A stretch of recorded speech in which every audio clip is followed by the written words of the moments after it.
good insert time of day here. Glad you could join me. I'm Sean from How to RPG and the Gaming and BS RPG podcast. Saturdays with Sean is where I get on, wake up nice, bright and early, my local time. Talk about the tabletop RPG hobby and what's going on. Come up with a main topic to maybe discuss with help from participants in the chat. I didn't have a ton this morning. I don't know if it was just the creative juices just weren't going on. Had some real life stuff come up that I had to deal with.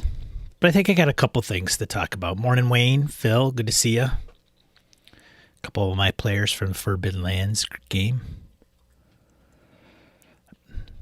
My stomach's going nuts.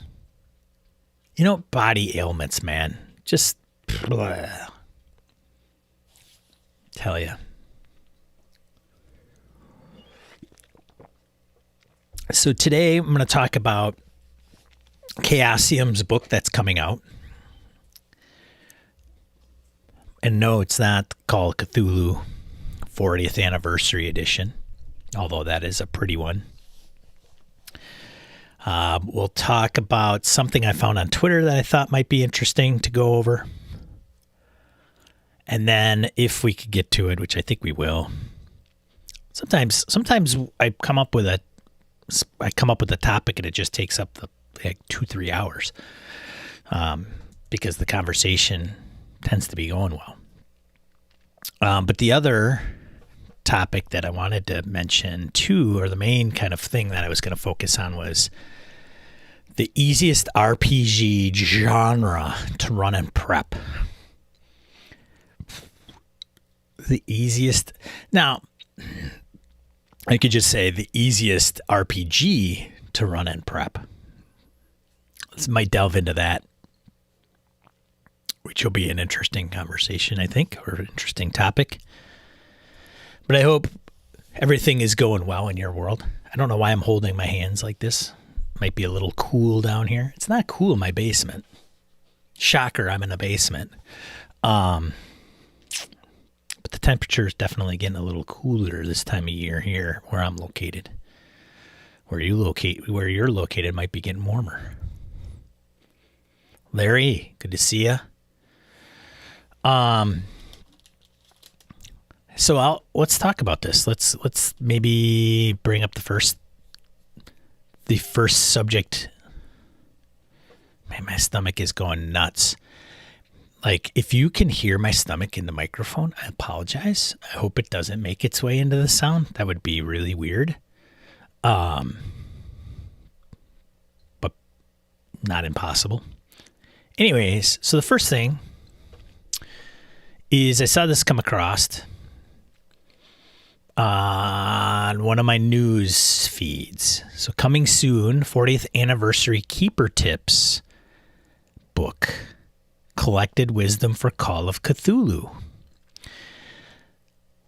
So I think one of the things that has really, I don't want to roll over my cat, one of the things that has really taken up a lot of my brain space is game mastering. Yes, I do another podcast with my co-host that is very heavy on game mastering. Some of our topics that we've covered are, I find, some are covered in a way that I think is beneficial to others. Some of it I think is more editorial and how it affects myself and my co-host versus providing like specific advice to individuals. Radzik, good to see you. But it's really been taking up, like, I really want to get at the root of game mastering as a craft and what it means to be a good game master, what it takes to be a good game master, And I don't think there's a right answer, but I think it's like porn. You know bad game mastering when you see it. But the thing is it's so subjective because it's, I think, an art form, right? It's not a, what makes a good coder or programmer.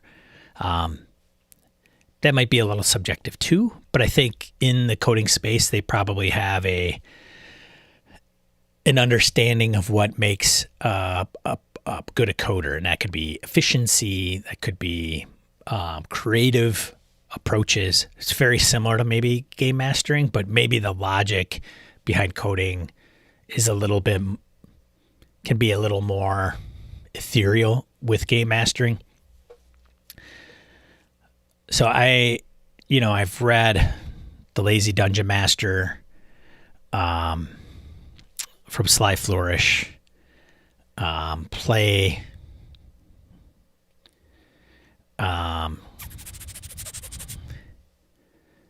what am I thinking? Oh my goodness. Play Unsafe by Graham Walmsley. I have not read Hamlet's Hit Points by Robin Laws, but I should probably put it on the list. I've read Play Dirty by John Wick. Some of these tomes and knowledge intrigues me because I think there are running themes between many of them or among many of them. So I say this because of this book, right? So I'll probably grab this. Now it's specific to Call of Cthulhu, which is a unique game. It's not Dungeons and Dragons, but it's been around for a while, and it is, it tends to have quite a following. I got on the Call of Cthulhu bandwagon quite late, and I wouldn't even say that it's like, oh, this is a great game, like this is my game. But I do find it more, the reason it appeals to me personally is because I find that you almost have to role play in Call of Cthulhu. And I define role playing as getting into more of a character than you might in Dungeons and Dragons. Some people will say, well, in D&D, you role play because you have a character, and then you tell the dungeon master the actions that character takes. I'm talking about more thespian, like on the scale here. Call of Cthulhu leans more on the thespian side. Voices, more in-play role-playing. That's not to say that Dungeons and Dragons doesn't do that or that people don't do it in D&D. I just find it, in my experience, that Call of Cthulhu, because it's not following, it's never been kill the monster, get its loot. Okay, D&D has had those roots. Call of Cthulhu is not that. So I think we can we just all agree that Call of Cthulhu is not the same as D&D, right? So having said that, I will probably buy this book and find out what kind of wisdom some of these authors bestow upon those that want to become a keeper in Call of Cthulhu. So the keeper in Call of Cthulhu is the game master. Okay, that's the name of the GM. So some of the individuals that are involved in this are Scott David Anielowski, so Call of Cthulhu writer, Sean Branney, which is from the H.P. Lovecraft Historical Society. If you're not familiar with them, they've done a lot of props for the game. So the big Mass of Nyarlathotep prop set is done by the H.P. Lovecraft Historical Society. Alan Carey, so Type 40 creator of Seeds of Terror. Jason Doral, basic role-playing and RuneQuest. Paul, creative director. Paul Fricker. I've actually listened to Paul on Call of Cthulhu podcast, Good Friends of Jackson Elias. If you like Call of Cthulhu, highly recommend listening to those guys. Bob Geis, Keeper, You Too Can Cthulhu. You Too Can Cthulhu I've seen at GameholeCon. They make the con circuit. I have not participated in an event by them, but nonetheless. Lynn Hardy, Call of Cthulhu Associate Editor. Bridget Jeffries, Miskatonic Repository Community Ambassador. The Miskatonic Repository, I believe, if I'm not mistaken, is similar to like their community contributions. So if you wanted to run a if you wanted to write a Call of Cthulhu scenario, you could publish it under the Miskatonic Repository, I believe. Joe Creel, Call of Cthulhu writer. David Larkins, author of Berlin, The Wicked City, and Pendragon line editor. Mike Mason, Call of Cthulhu creative director. Karis McDonald, Call of Cthulhu writer. Mark Morrison, Call of Cthulhu writer. Tom Rayleigh, Keeper, Into the Darkness. Matthew Sanderson, Call of Cthulhu writer. Becca Scott, Twitch streamer and Keeper. And then Seth Skorkowski. Seth's got a big YouTube channel that's been out there. It's funny. Go check that out. So fantasy horror novelist and YouTube personality. And he is a big fan of Call of Cthulhu. Like yes, fantasy horror novelist and YouTube personality, but that could be anybody. They should say Seth, like, uber fan of Call of Cthulhu. Because I think in one of his videos, he actually says, like, Call of Cthulhu is one of my top games, right? So it's not just, hey, YouTuber, can you, like, write an entry for this book, right? He's got some, personal interest in the project, right? So all the contributors have provided what they consider to be their most useful and insightful advice. Collected wisdom is aimed to help you get the most out of your Call of Cthulhu. And the reason, as my cat eats in the background, the reason I find this really interesting is because Call of Cthulhu's got some hangups that a lot of people have that comes along with the game and has been for years. One, people find it very kind of nihilistic, right? It's doom and gloom, and you just go insane. And the end of the game is when everybody dies or goes insane. Woohoo! That's the thing. So I'm interested to hear how they might advise about that trope within the game. I'm also interested to know, with any of these types of GM tips, tricks, things of that nature, insight, many can be applied to almost any game. So what do those look like? And then also the clue piece of Call of Cthulhu. It's an investigative type game. Do you just give clues? Do you give more than something more to the clue if they make their checks? Because back in the day, or kind of as keepers struggle, that player characters don't make specific checks. They don't get the clue. If they don't get the clue, things come to a screeching halt. So we will see. I'm interested to see how this goes. So it's not released until, and it's a 128-page leatherette physical book, which will probably like look nice and pretty. It's going to hit shelves early 2022. The PDF I'll be able to get, or you will be able to get, November 13th, 2021, the day in 1981, which was a Friday, that copies of Call of Cthulhu First Edition were delivered to the Chaosium offices. So it's a big push on the 40th anniversary. Congrats to them for being around as long as they've been. So if you get the PDF, then you get a coupon for the full price of the PDF off the hardcover when it releases.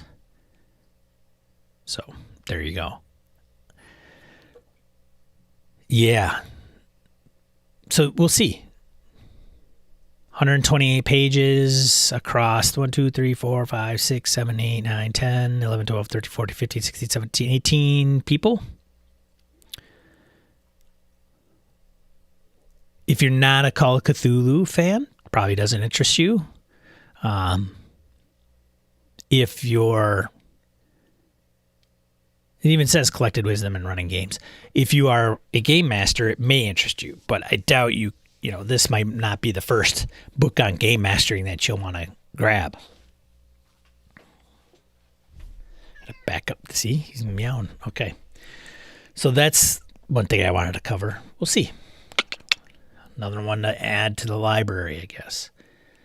All right. The next thing saw that came up.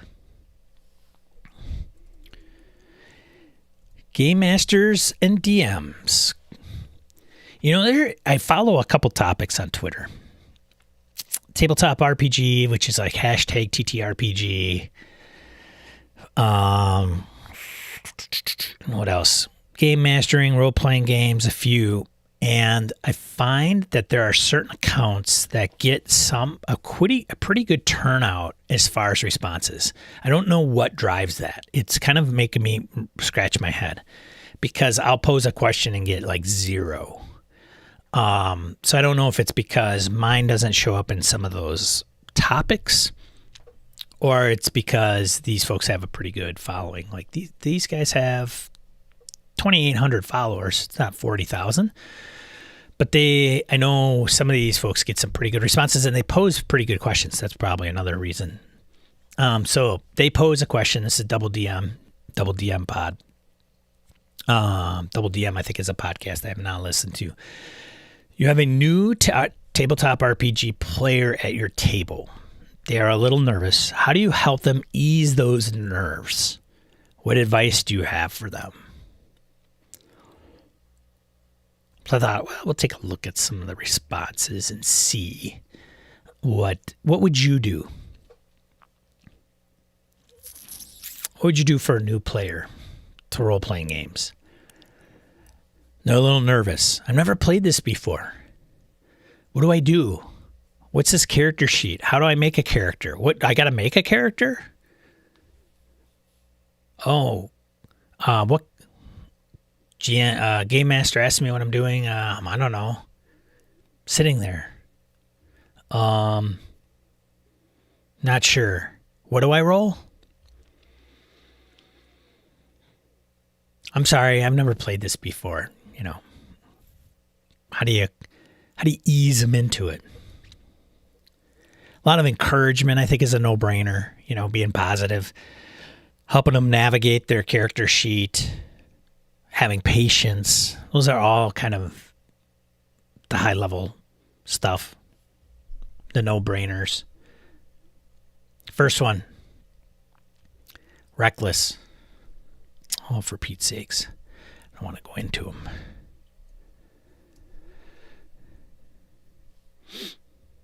Reckless says, oh, interesting. Love what this guy said. They often will make points too. So why can't I see this guy's tweet? Anyways, directly ask them what their character wants to do, if comfortable, and get them involved. Take on the burden of making the silliest, weirdest, and most outside-the-box choices to open things up to them.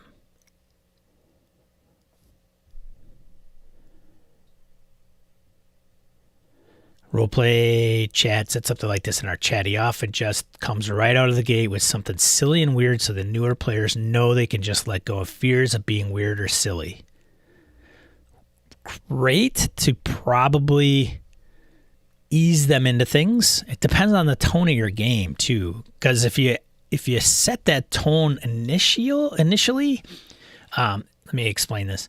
If you don't set the tone initially and you do these actions, you could risk running what the tone of the game wanting to be serious may not align, and then you might get somebody that's like, oh, okay, it's a little bit more lighthearted of a game. I don't think it's bad advice, but I think you just have to be conscious of what tone you're setting for the game you're running.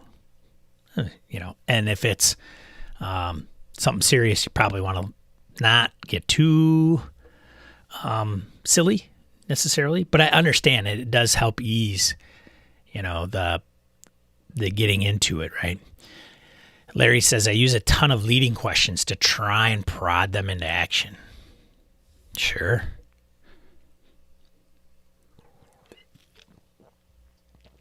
Next one, I always say, don't worry, it's my job to know the rules. Just tell me what you want to do, and I'll tell you what to roll. And if it's a diceless system, I just leave out the last part.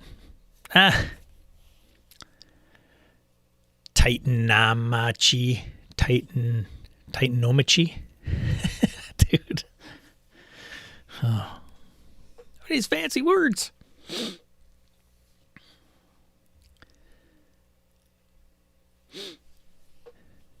Chef Mikey.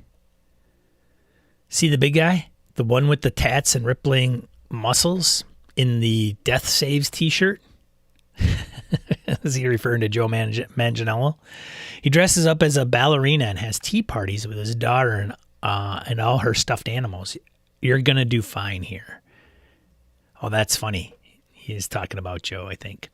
I must have missed that one piece. You take the most intimidating person in the room and gently reveal that they are the biggest softy who does goofy stuff to make their kid, nephew, niece, cousin, neighbor, or kids happy. Instantly relieves all kinds of nerves without insulting or mocking anyone.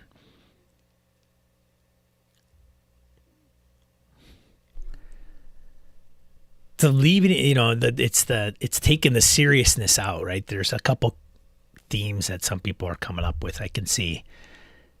Levity certainly helps people not be nervous, I think.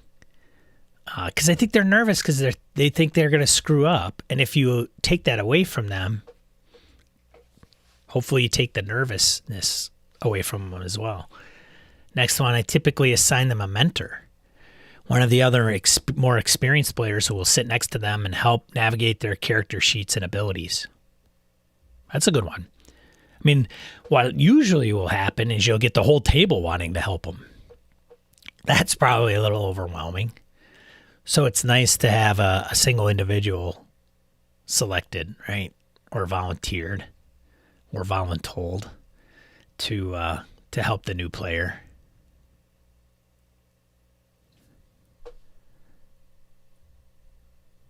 And that's important who you choose, right? One of the other more experienced players, sure, but you can have an experienced player not be a good mentor.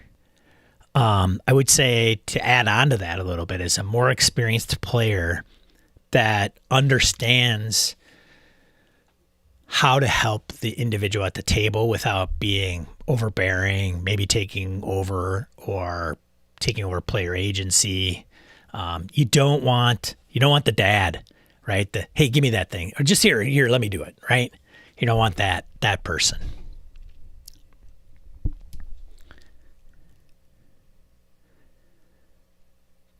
Galrullen. I have a total noob at one of my tables right now. I just reassure them that we're all novices once and that they shouldn't ever hesitate to ask questions, etc. Everyone at the table is here to help them learn and have fun while doing so. Yeah, you for sure got to come up with the intro. Welcome to the table. It's your first time. And these things are interesting because they could be at a con, right? How many gaming conventions have we gone to? And do you poll the table? I don't know. I don't think I ever made a conscious note to do that. I just do it instinctively. Poll the table. You got 6 players at the table. You're running a con game. Hey, everybody, who's played insert game? Who's played this game? Okay, I want to make sure everybody here at the table, we're going to be playing this game. Are you at the right table? Okay, great. How many people here have played this game? How many have run this game? More than 3 times, 4 times, 5 times, 10 times. So then you get the dynamic of the veterans, right? Nobody? You have never played? You've never played? You didn't raise your hand? Okay, great. Welcome. We'll make this a good experience because you want to know, like, okay, those guys, not going to have to worry about them. As a matter of fact, the veterans I'll be able to lean on for rules questions if I get tripped up. Or you could even switch, like, okay, I know you don't know these guys, but can you switch spaces? I probably wouldn't do that at a convention game just because of what I was saying earlier, where the veterans that say, yep, I've played this thing 5 times. Sure, they've played 5 times, but again, we don't know them from a hole in the ground to determine whether they're going to be good mentors at the table. So as a game master at a convention game, I think, we have to take that on. But it's good to pull the table, find out who's not, that is new and who has never played the game, and apply some of these things that people are bringing up. Chris, Merle, I let them know they can engage at their pace, and I will be encouraging them.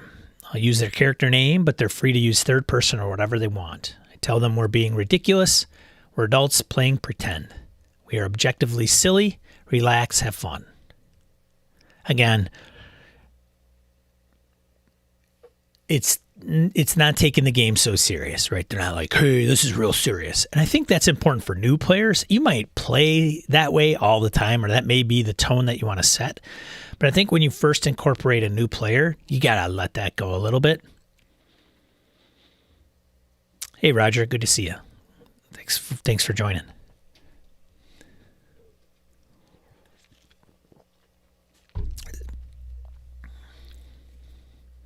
So maybe one session you run isn't uber serious, right? And this is the easing them in piece, which I think is normal, and I don't think it's bad. I think I don't know how many new RPG players dive right in. I know some will, for sure. They're pretty tenacious, excited. But I think many will probably sit back. And it might even take them more than 1 or 2 sessions to even get involved with what's going on. I mean, heavily involved, right? The game master goes around, asks the characters what they're doing, and the only time that new player may come up with something is when they're kind of called out. Which is fine. And I think as game masters, we need to understand that they may not be the ones that dive right in, have good ideas, know exactly what to do necessarily, and that it may take a little while for them to warm up to that. So, easing them into it is definitely a good approach for sure. Hey, ease into it. Maybe you just kind of want to sit back a little bit and observe. Because I think once they observe how other players interact with the game master and vice versa, they'll understand the chemistry at the table, the dynamics, who tends to take on the leadership role, how do they come up with their decision-making process. And once they get an idea of what that looks like, then they can interject, knowing maybe particular boundaries amongst the other players and player characters. And then they can feel more comfortable that way. I relate it to going with a personal friend to a social event where the friend knows everybody, but nobody except your friend. And instead of going in there, hey, I'm here to party and mingle, yeah. Even the most social people will tend to reel it back a little bit. To observe, kind of read the room. Once they understand that, being able to kind of get comfortable with themselves in that particular environment, and then it leads into things that they can contribute, right? Next one, just play yourself. Kind of like choose your own adventure, and once you feel more confident, add a little flair. Yeah, that's good. If they know what a choose your own adventure is. So the question, what's choose your own adventure? Oh, well, you read a book and you come to the end and it says, hey, which way would you like to go? Left or right? You're like, left. Oh, okay. So I think the nuance is a little lost, but the intention is nice. NRM books.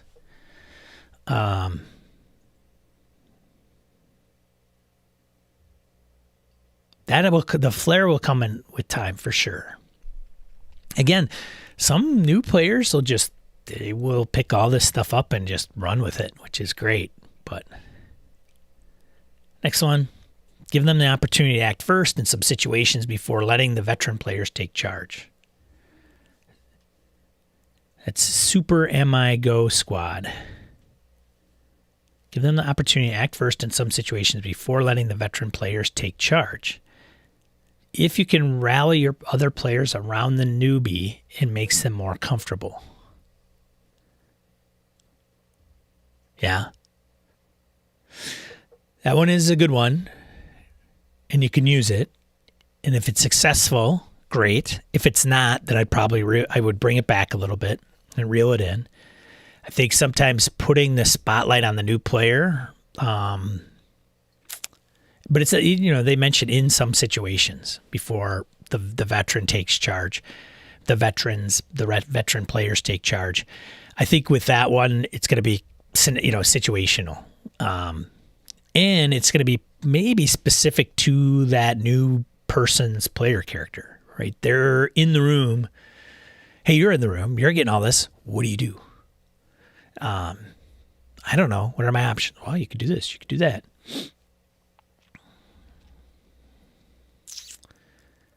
And then you got to, as a game master, let the veteran players kind of know to reel it in. Some of these veteran players won't pick up on the social nuances of them being new, and you're trying to help them and coax them along, right? They'll want to take charge or go in there, and they're the one that wants to kick in the door after the thief fails a roll, or the party might be turtling.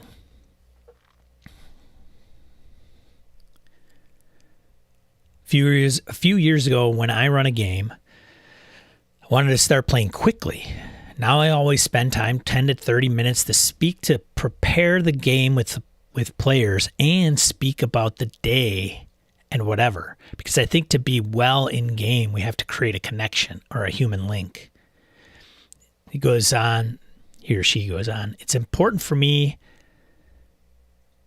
for each game, even with very good friends. And I think it helps new players to feel they are part of the team. Excuse me, it's not explained very well. English is definitely a hard language for me when I want to explain things like this. I think they explained it very, very well, actually. So what I think are referring to is before you kick off the game, you're having small talk amongst everybody.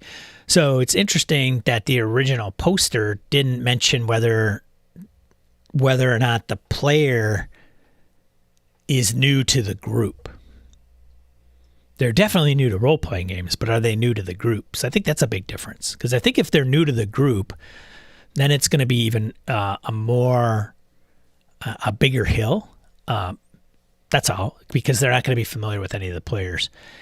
And let's face it, familiarity is a huge thing in life. Like, as far as getting along with individuals, understanding other individuals, our social interactions. I mean, familiarity is huge. So by facilitating what Genti, which I'm probably butchering because it looks like, but the last name is French, but regardless, I think what they're, bringing up as far as the mingling piece, right? Everybody kind of talking. How was your day? Oh, let me tell you, what do you do? Oh, okay, great. Hey, did you see this? Did you see last night's episode of insert whatever TV show? This book just got released. Hey, are you a comic book person? Blah, blah, blah, blah, blah. Oh, the movie Dune was out. Did you see it yet? No, I did. Oh, it's good. What'd you think? Some of those things that come into play will certainly help the person feel more comfortable within the group. If they feel more comfortable within the group, then they will feel more comfortable role-playing. Role-playing games are uniquely personal, I find. There were times where I would never play in a public setting. Like game store, no way. It would be just our friends, because I think there was a bit of a stigma, like a nervousness of a public display of role-playing games. And I think there's a lot of people that still feel that way today. Like they don't go to conventions. They don't go to stores and play. They just play with their own personal group. And I think the reason they do that is because it's role-playing.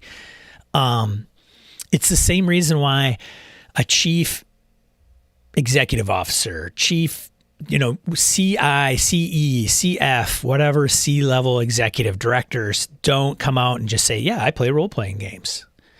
Some people do, same with lawyers, unless you're Alex Kammer from GameholeCon or something along those lines. I think there's a weird, even though the nerds have inherited the earth, there is still, I think, a back in the day stigma that we still kind of, have that. I don't know if it's the ego, the id, those certain parts of the brain that come up, the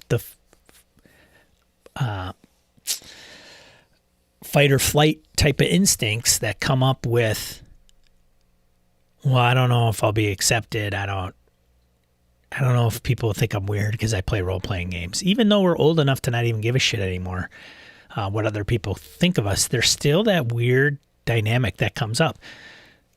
So I think when somebody feels comfortable around a group for acting out their character, they'll do that. But for newcomers, they're not there yet. Unless they're maybe in the arts. Maybe that's a thing. I mean, if they're an actor, this stuff's not going to be a big deal. Taking on a role. But I think there is something to the Gentee's response. The human link, having a connection, talking with other players at the table, getting to know them a little bit, then getting into the role-playing game, right? Get them involved. Ask questions. Let them have a moment to shine. Be extra descriptive for something they seem invested in. The game master, when they are running this game and there's a new person at the table, they're going to have to read the table pretty well. They're going to have to determine whether other players are becoming too much or you're poking the new player a bit too much. You want to get them involved, but then, you don't want to keep pushing and poking. Roger says, heck, I love playing tabletop role-playing games, but I'm not always keen on joining up with unknown players. Perfect example. So even veterans who've played for a while, some of us, still feel uneasy going to maybe conventions. Like, I know people that won't go to gaming conventions, and they've been playing for years, unless they're playing with their own group or someone that they know. There's every once in a while, very often actually, it is surprisingly often how many times I'll run a game at a convention and you see 2 or 3 people walk up to the table at the same time together. It is very obvious. We're 3 friends that signed up for your game. Lots of individual players at conventions, right, that sign up for a game, but it is very, very, very common for 2 to 3 that sign up for the single game. There may be a couple, there may not be a couple, but there is, individuals that I don't play at conventions because I don't know who's at the table and they're going to ruin the experience for me, or I don't feel comfortable playing with people I don't know, things of that nature. Ryder continues, I almost always go to conventions with a posse, of other people I know. My posse. You could go to conventions. I think that's pretty common, but it's surprising how many of those posses sign up for the same games, and play together, even though they play at home all the time. The only caveat to that is many don't get to play the same game. There's always, I'm always the game master for the group and they're always the player. So now we get to go, the game hole guys would do that all the time. They would go to Gen Con, and though they play week to week with each other, one of them's always left out as a game master. So at a con, they can all play and make another game master's life miserable, because those guys can be a handful sometimes. You're a duck.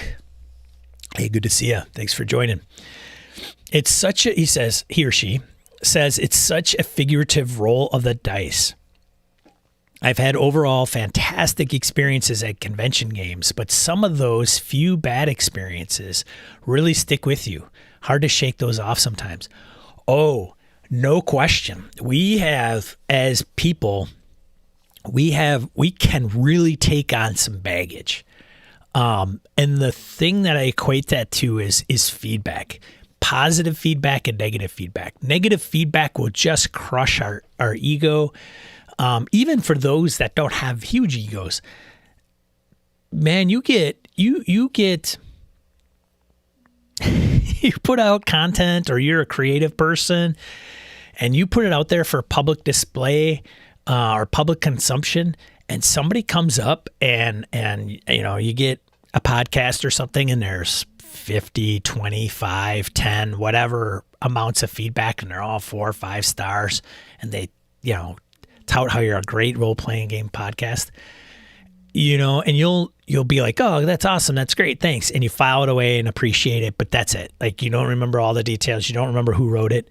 And then there's the one individual that comes in and tells you suck, and it's terrible, and I can't believe anybody would digest this, drivel. That person will linger in the back of your brain for months on end. It's strange. We need to just kind of let that go, but it's hard, definitely, and that's a hang up a lot of us have, and it's hard to overcome. As a matter of fact, I was having a small conversation with an individual that's part of the gaming community, and we were talking about some kind of, what were we? I don't remember the topic specifically, but many of us have our own opinions we may not share on social media or online for a variety of different reasons. But if we find somebody we confide in and we kind of go back and forth between us and share kind of our thoughts without having be judged by the huge social media masses, I think some of us do that. And that was this kind of situation. And the person and I were talking about, it happened to be jobs, specifically, like, if you hate your job, why do you kind of stay there? What do people find fun in and I think it had to do more with, why does our job, or why do our bosses, why does the feedback that we get in the workplace have such an overwhelming control over how we feel specifically? And this individual knows somebody that's in the professional realm of counseling for the most part, and brought up an example. And they said, wow, it's amazing that I can get you to be angry, right, through this kind of interaction that we have. And to think that I have that much control over you, that I can actually make you feel something or make you angry. And it was a really good example. I won't go into too many details at all for a variety of reasons, but it goes back to the point of my little story there is, we have people impact us for reasons that don't seem to be overly rational at times, right? Why does that person bother you? Why do you let them bother you? And we get caught up in that. I mean, social media is like full of that stuff. Like, it's just, I'm going to post this. It's the posting bad take, and it's to get controversy, boiling controversy. Somebody's wrong on the internet. Type. I'll be there in a bit, honey. Somebody's wrong on the internet. And if you just said, you know what, I don't care what this person says. They don't have a hold on me, and we just let that go. But we don't. It's a weird human thing. Some of us can, and some of us do, and some of us learn to, but it's not, I think, always that prevalent. So that, going back to what Riddell mentioned, bad experience can stick with you.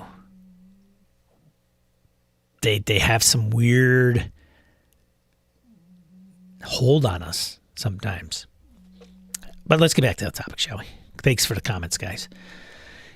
Trinity Knot Studio, would you be able to schedule a session 0 for them? Yeah, it wouldn't be bad, right? To take an individual and kind of take them aside and, hey, here's the deal. Here, do you have any questions? Feel comfortable. Here's the dynamic, and even giving them a heads up. Like, here's the team you're going to be working with. Like, give them you don't need to know all the rules. Let them know they don't need to know all the rules, and remember to have fun, talk, and then let them oof, a tweet, tough. Have fun, talk, and then let them play their character for a couple of hours one-on-one. Then use that to drop them into the group game. Ooh. That's a good one, I guess. I don't know if I would take it that way, because then they don't get the observation piece. Hey, Michael, morning to you. I don't think then they would get the observation piece. So if you're just joining us, I'm going through a Twitter stream of somebody posed a question. If you have a new role-playing game, a new person that's new to role-playing games at your table, how do you ease them into it? What are some of the things you would do as a game master to kind of calm their nerves, is essentially what the question was. So we're going through some of those details and responses, and I thought they were pretty interesting. No wrong answers, I don't think, really. Some of us might find certain approaches more favorable than others, but nonetheless. Next one, I tell them it's okay to be nervous and overwhelmed. I certainly was when I started. Yeah, everybody, we're all like this in the beginning, to some degree or another. Don't worry about it. It'll be fine. It'll be fine. Please tell me if you have anything to say or something makes you uncomfortable. New player, ask if you need help. And don't worry about role-playing right away. If you're shy, you could say, hey, my character says. How do you respond? That's another thing, we just take it for granted because we've been playing for a while, but some new people to role-playing games, they have no idea even how to respond to a situation or a question. How do I form my answer, right? There'll be plenty that will get it, but that's where I think the observation piece really comes into play. I really truly do, because every play group is going to be different, and every player in the play group is going to be a little different, but there will probably be some common themes as you go around the table and ask your players what they're going to be doing. I mean, think about it this way. Okay, I'll pose this situation or scenario to you. If you play some of the older school games and they have a caller, a mapper, and what's the other one? Journaling, logger. Maybe a logger is like wearing a hat like me with a flannel shirt. But if you get a caller, the interaction's quite a bit different, right? If you get a caller, if you've never played a game with a caller like BX or what have you, I mean, it's kind of a leader of the players coming together, getting all the info, right? And all the players can ask the game master for information. But when it comes to a decision, the decision-making process is kind of like a quorum. They come together, they talk about it amongst the players talk amongst themselves, and then they make their decisions, and the caller determines left, right, or straight, right? So that's even much more different than, hey, I'm going to be a heavy role player and there's no caller. That's even a different dynamic. So that's an interesting one. Roger French says, or even veterans in investigative games. Yeah. So Roger's in my Delta Green games, so he mentions that. Lucas, good morning. Hey, good morning from Nebraska. Been to Omaha, nice city.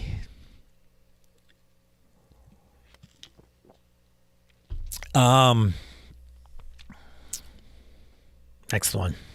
There's not a ton. I want to get through these and on to the next topic. Other players are always very supportive. I will usually remind them of things that I would never remind experienced players of. Ranger, are you using Hunter's Mark? Rogue, are you hiding first? Will bend the rules, but always make sure they know what the correct rule is. So a little prodding, a little leading, right? Leading questions. I think somebody might have mentioned that in the chat too, is some leading questions. Like, instead of, hey, what do? hey, are you going to use your hunter's mark? That will give you a bonus to, here are 3 things you could do. Because most of the times, so just take role-playing game piece out of it. And when you're calling out the new person or anybody at the table and giving them options, too many options, though, is going to be too overwhelming. That's never good.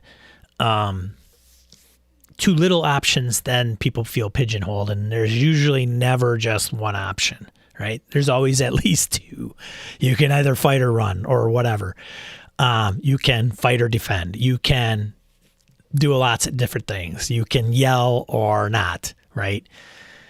So giving them a little, like 2 or 3 options might even do the trick. Okay, well, you're facing, this enemy, he is going to punch you in the face. Okay, that's what his intentions are. He's not here to negotiate. Talking is over. We are now in combat. Here are some things that you can do. You can, run. You got a missile weapon that you can fire from a distance. You can engage in melee, which will allow, you'll have to move up first, and then, you can hit him with your sword, or you can leave. You can hide behind an object. Maybe you can run over to another player character. I mean, those are all, once you start getting those, one of those they'll latch onto. But again, you got to be careful with too many. I think when I just came up with like the 5 or 6 that I just came up with, those aren't to overwhelm them, but it's to get them to understand the environment that's in front of them and paint them the picture. So if you say, hey, you could run behind a rock, you can get near a player, another player character, you're a magic user and you should be closer to the fighter. Great. They're over here. You can move over there. Do you want to do that? Sure. You'll usually latch on. Oh, that's the thing. That's the thing. What you just said. I want to do that. Okay, great. Fantastic. Blah. So it's not posing so many options that they are, paralysis paralysis, but it's to get them to understand that, hey, and they could also make up other things. Like maybe, is there something else maybe I'm not thinking of that you might want to do? And they may say, what's the environment like? And there might be other things, depending on the type of game you run. There's some game masters that are very open to players saying, okay, I grab this thing off the table. Like I'm at a table. Yep. Do I see a candlestick? Yes, there is. Even though the game master never said, hey, there's a table with a candle on it or whatever. I grab that, shove it in the face because undead doesn't like light or whatever. Or this person's maybe this NPC baddie doesn't like bright light. Something along those lines. All right. You get the gist. I just tell them, do what's fun for you, then have everyone play Never Has One Ever in the tavern.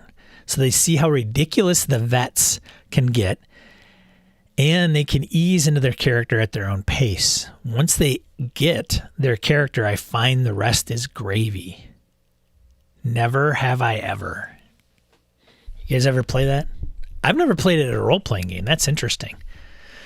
That would be a cool role-playing game session, actually, even just the first half hour. So you're in a tavern, sitting around a table, and there's the new person, and you bring them up to the table, and you play Never Have I Ever, and you get a round of drinks, and you pose a question. Never have I ever killed a monster, whatever. If you have, you're supposed to drink.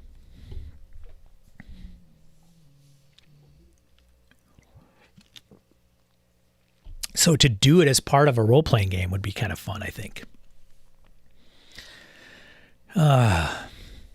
Drajan. Ever read a Choose Your Own Adventure book? Just think of this as a co-op version of one of those with me as a narrator. You'll do fine. Not good at giving advice, so sorry if this doesn't sound helpful. I thought it was all right. First one, all you need to do is tell me what you want to do. I'll figure out if and how you can do it. Just focus on controlling your character and enjoying the world. Well, as a follow-up, some of the most fun I've had in tabletop role-playing games is GMing for newer players because they don't have the tropes or common mechanics ingrained in them yet. They're often incredibly creative, even in common and boring situations. I agree. If they can open up a little bit, man, they don't get stuck or hung up with the meta, which is awesome. Younger folks, kids usually fit into that bucket.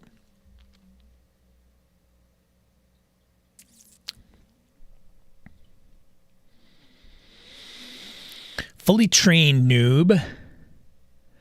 Run them through 1E adventure. If they survive, they are worthy. Kidding, of course. I would run a short one-on-one session, which calls for a little combat, a little RP, and some skill checks. Basically, a light one-shot to wet their toes. You could even be a prelude, right? Like, all right, we're going to do session 1 at like 11 o'clock. Hey, Roger, can you show up at 10:30? I want to run you through a couple things, get you kind of comfortable with character sheet and how things kind of work in the game. It'll be very simple. Start at 10:30, like a half hour. Give them a social encounter. Maybe it leads to combat, maybe it doesn't. And then, they don't know that their character can't die, but you don't kill them, right? Even purposely, even if you have to pull punches, like don't kill them. Because that then is like, that it's going to run them out of the hobby. Oh, that sucks. It was a shitty experience. Like I had my character, I was up, I made him for a half hour and he was dead, right? So even give them a combat where, even if they screw up terribly, die rolls, whatever, that the odds are just so overwhelmingly in their favor. Maybe some NPCs help them out too as well. And then once they get done with that, give them a little experience. Hey, and tell him even start at second level. On top of the rest of the group. Yeah, this guy's second level. Yeah, woo. And then, hey, we're going to start at 11, the group. JP says, this is let's pretend with rules. There's no wrong answers, and you'll pick up the fiddly bits as we go. It's all for fun. Take the time leading up to the session to have a few conversations about what they want out of the game, expectations, fears, nope zones, and then come session day, I make sure to directly engage them with NPCs or bring them into something plot relevant so they have an in. Not a bad answer, of course. But my only concern with that specific approach for me would be, would they get nervous about what they've signed up for? If you overwhelm them with hey, I think you could do it and present it in a way that doesn't make them nervous. But going from what do you want out of the game, setting the expectations, understanding fears and nope zones. I think nope zones is good. We talk about lines and veils and X card and stuff like that. But the previous tweets were talking about making it lighter, like levity, little humor, not taking it so seriously. So this is, I would think, my interpretation would be that it's a little on the opposite end, which I don't think is a bad thing necessarily. It's just you got to know that player, that new person, and even just the dynamics of who you're bringing into your game, right? I think this is more social. It's definitely a social component. But for example, the friends that I hang around with might not be the friends you hang around with. And that's going to go directly into what Delirium is putting out there, right? For her friends, that's going to be like, that's the deal. Other folks, if I brought this up to some folks that I know, that I run around with, and I was trying to get them into role-playing games, they'd be like, okay, this kind of I wouldn't say it's making them nervous, but it is a different approach and a different tone that they will react to in ways that might throw them off a little bit with the rest of the group as they play. I still use some of those details, usually with veterans, and I would even probably as a session 0, bring this up with everybody at the group. So taking the time leading up to the session, she doesn't really outline whether it's on a one-on-one basis or with the rest of the group, but I would definitely include the rest of the group so that they can all kind of see how that dynamic starts to take shape. All right. We're almost there. That the point of all this is to have fun, and it's my job as the person running the game to make sure this happens. So tell me what you want to do, and I'll do what I can to make that happen and make you feel awesome. Simple. Do a pan in and pan out type of session 1. Give them situations that'll get some type of reaction from them. I've worked with shy and awkward kids and find this helps. Don't make it a big deal that it's their turn. Make it feel seamless. Mr. Dixon. Just chill out. Nobody here is really that good at it. We still have to Google grappling each time. Not even the DM has read all the books we're using. Nobody has except Ian. That dude's crazy, but nobody expects you to be like Ian. So yeah, just relax and wing it. The DM is light, levity. Don't take it too seriously. Radelk says, at a con, a dad brought his daughter, 7 to 9 years old maybe, to a Pathfinder 2 intro game. She was super shy and just studying what we were doing. When she finally put herself out there and tried something, yeah. Michael mentions, shh, don't mention DGM12 as well. Oh, Delta Green. He's referring to Delta Green still. Radelk goes on, a grown man that was not her dad told her what she should do instead. You could see all her enthusiasm and spirit crushed in real time. The teacher in me was absolutely furious. And here's the thing. That individual that said, hey, you should do this, their heart is in the right place, which we forget, I'd hope. And they think they're helping. That's their way of thinking that they're helping. But they don't sit back and go, well, dude, don't suck the wind out of their sails. They just came up with something on their own. When they say this should do thing, is a tough one. Dorigo, good to see you. Good morning from the Pine Tree State. I thought I smelled something quite evergreen in here. I relate to it in real world stuff. Practice with an adventure at the store. You go to the store to buy a can of corn. You go down the canned food aisle. You see an employee in rows of cans. What do? Lead them to search for corn. Ask the person. Make a perception check.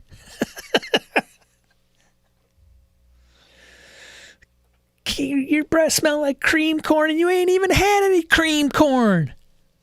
That's from a Saturday Night Live skit. Anyway, that's pretty funny. I could see that. Have them buy some gear. Go into the frickin' merchants thing. Buy some stuff. Depends on what they are nervous about. If it's the role-playing part, I will tell them we have an emoji system for people who want to do a thing. If it's combat, I will make sure the first fight is easy for them and target them less. My table are really chill people too. Hey, morning, Harrigan.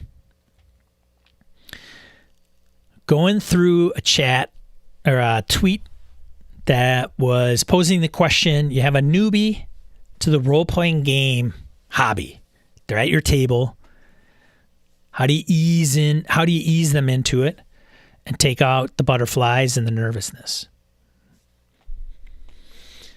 I give them a reference sheet akin to a DM screen and tell them everything will be all right. Everything's gonna be all right. Bob Marley. Everything's gonna be all right. Yeah, ladies and gentlemen. Focus on the story we're telling. If you want to try something, talk to me and we'll see if we can make it happen. Make choices and I'll support you. There's a few of those. Have someone knowledgeable sitting next to them to help answer questions without having to interrupt the whole group. There's the mentor. And also go a bit over the top with praise when they do something cool.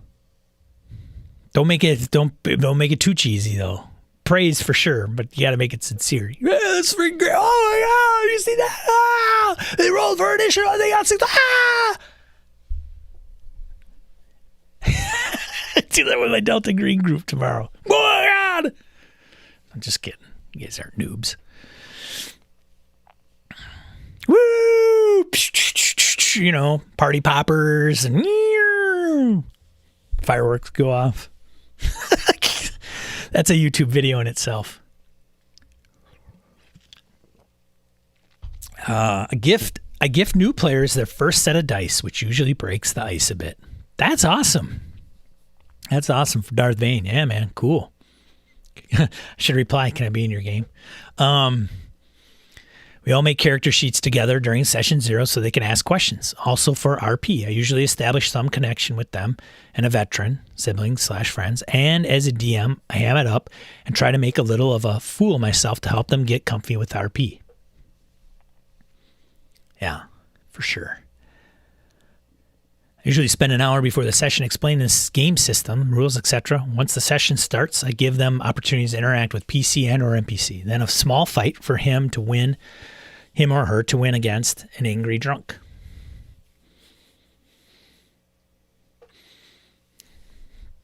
Erdell didn't want to risk possibly blowing up the game. There's references in the individual, I think, at the con that said, hey, you should. So I stayed quiet about it, but she never did anything after that. Always asked her dad what to do. Ah, that sucks. That really sucks. I could just picture that little girl like coming up with something and then getting it squashed. That sucks. I went to them after and told her that her idea was really good and sometimes adults are dumb. For sure. But yeah, that can seriously ruin the possibility of a new role player in just one interaction. Yeah, for sure. Get them to be a little older and it'll just crush it. Like, they'll just, no, this game doesn't sound like it's for me. And the problem is that the game master might not have even attempted to do anything, might not have noticed or even know how to like take the older adult that's not her dad and saying, hey, let her do her thing, man. Like, no, that's cool. But yeah, that could really ruin the possibility of a new role-playing player in one interaction. Yeah. Lucas mentions, I have run kids games at a local game store for 3 years. I remember the kids beating up the kennel master and saving his dogs from him. Running for kids is so fun and refreshing over the meta creep in some games.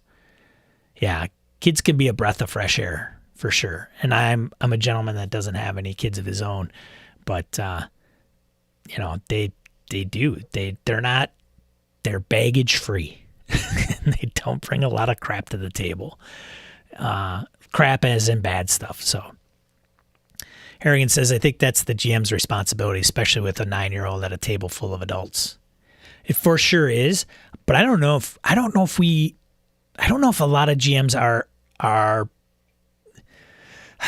I think many of us know how to handle that because we're long time game masters and we pick up on dynamics and we can do that.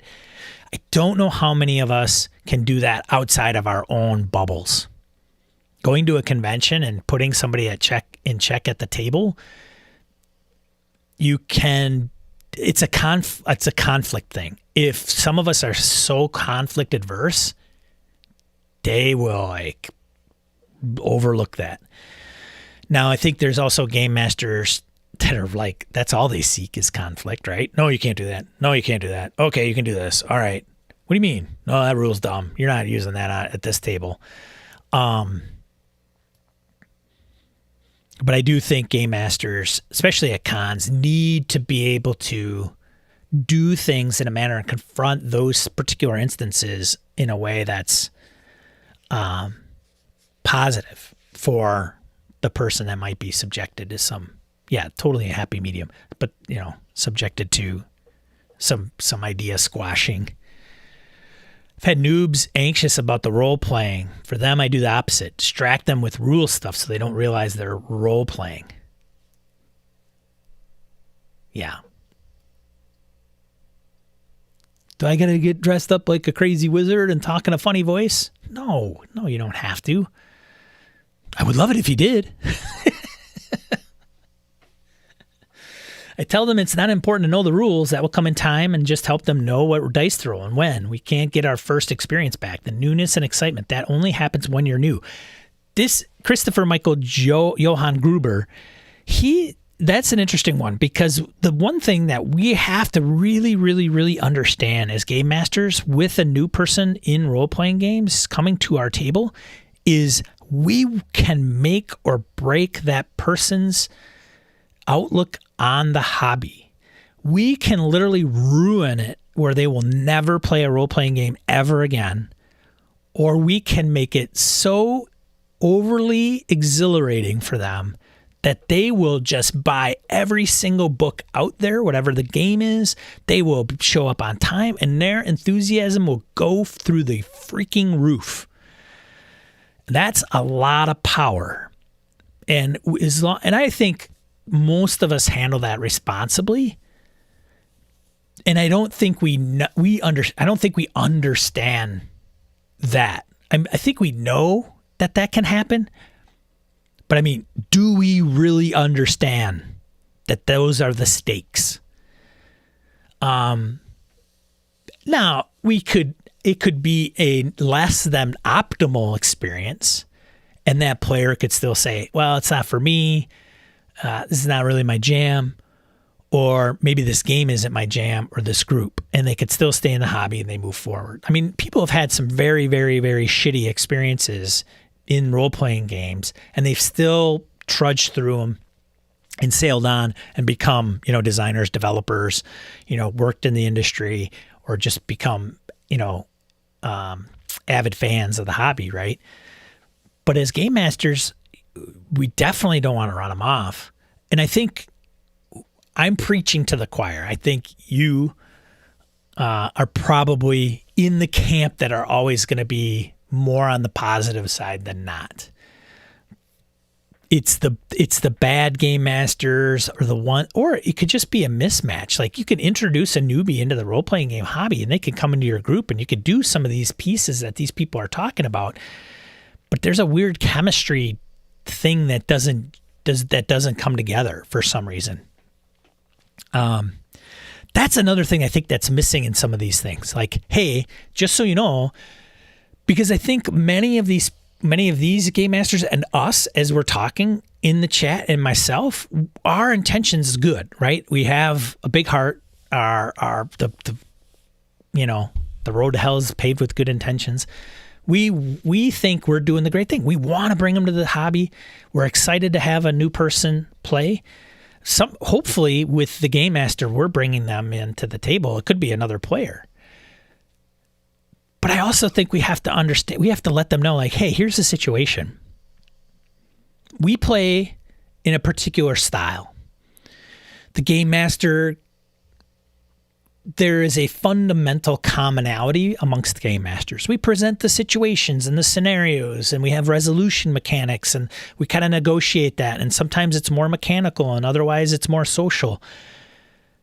But we have to almost tell some of these new role-playing gamers that because we decide to do the things we do at the table doesn't make it universally set across all the tables and all the games, right? Or all the conventions, or whatever. Hey, we're going to make this as a positive experience for you. But there's a lot of nuances with role-playing games, specifically a lot of social. And just because you may not find this particular game interesting, or maybe it doesn't make sense to you, or the group seems weird to you, these people they're good people, but they're weird. That doesn't mean that there aren't other people, other games, other things out there that you will find even more enjoyable. That's not being tackled in these. That's leaving them the out without having run them off. Like, because they could think, because they see us running our game with our friends, and hopefully they're a friend of a friend or something along those lines, that this isn't canon. Not every group is exactly like us. We're all unique, every game. even going down to I run this game scenario and I run this game scenario.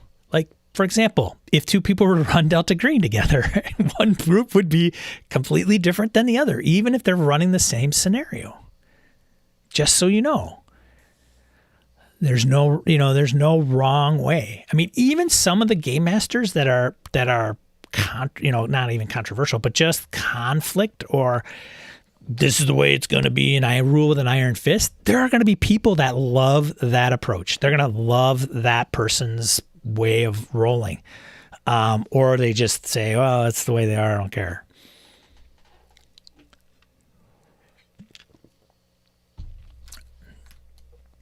Oh, God. Oh, God. I hate do I have to dress up? I've heard that so many times, and it's so popular to do now on official D&D YouTube. Half wonder if they are trying to eventually sell D&D costumes. Laugh out loud. Yeah. Well, that's actual play, right? Like, that can be the theatrics behind the game. People could watch Twitch and go, oh, that's what D&D is about. Like, Critical Role, that's D&D. If I'm going to play D&D, I'm going to find like a group like Critical Role. No, you're not. Jim, good to see you. Good morning. Players telling other players what to do is a pet peeve of mine. Just play your own character, pal. If someone wants advice, they'll ask for it. Jim, do you bring that up? Do you broach that? Hey, man, here's the deal. Like you tell those other guys in that one game, hey, play your own character.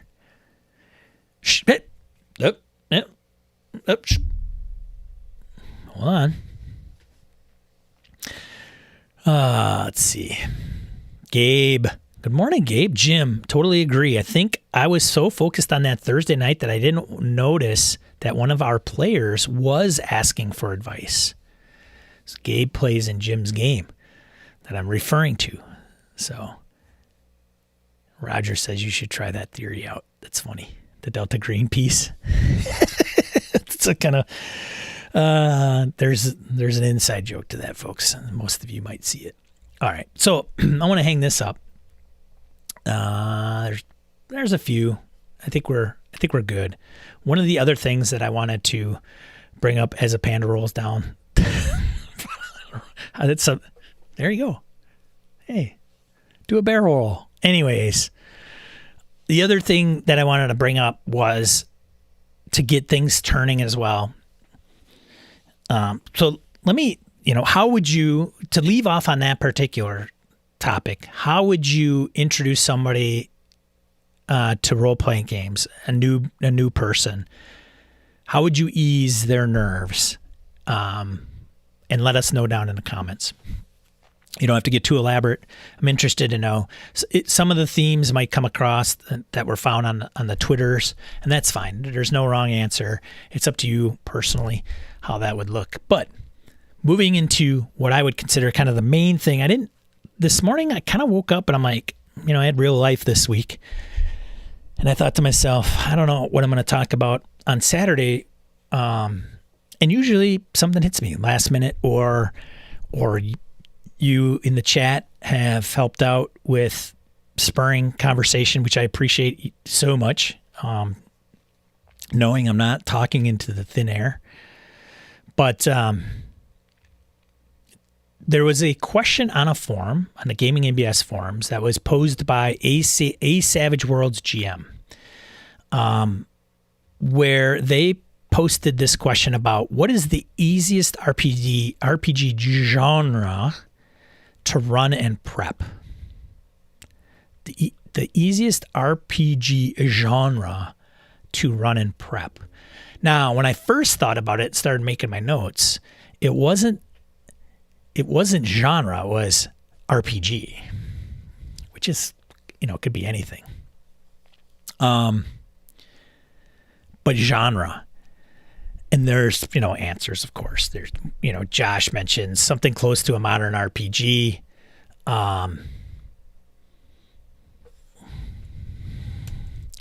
Something close to a modern RPG era.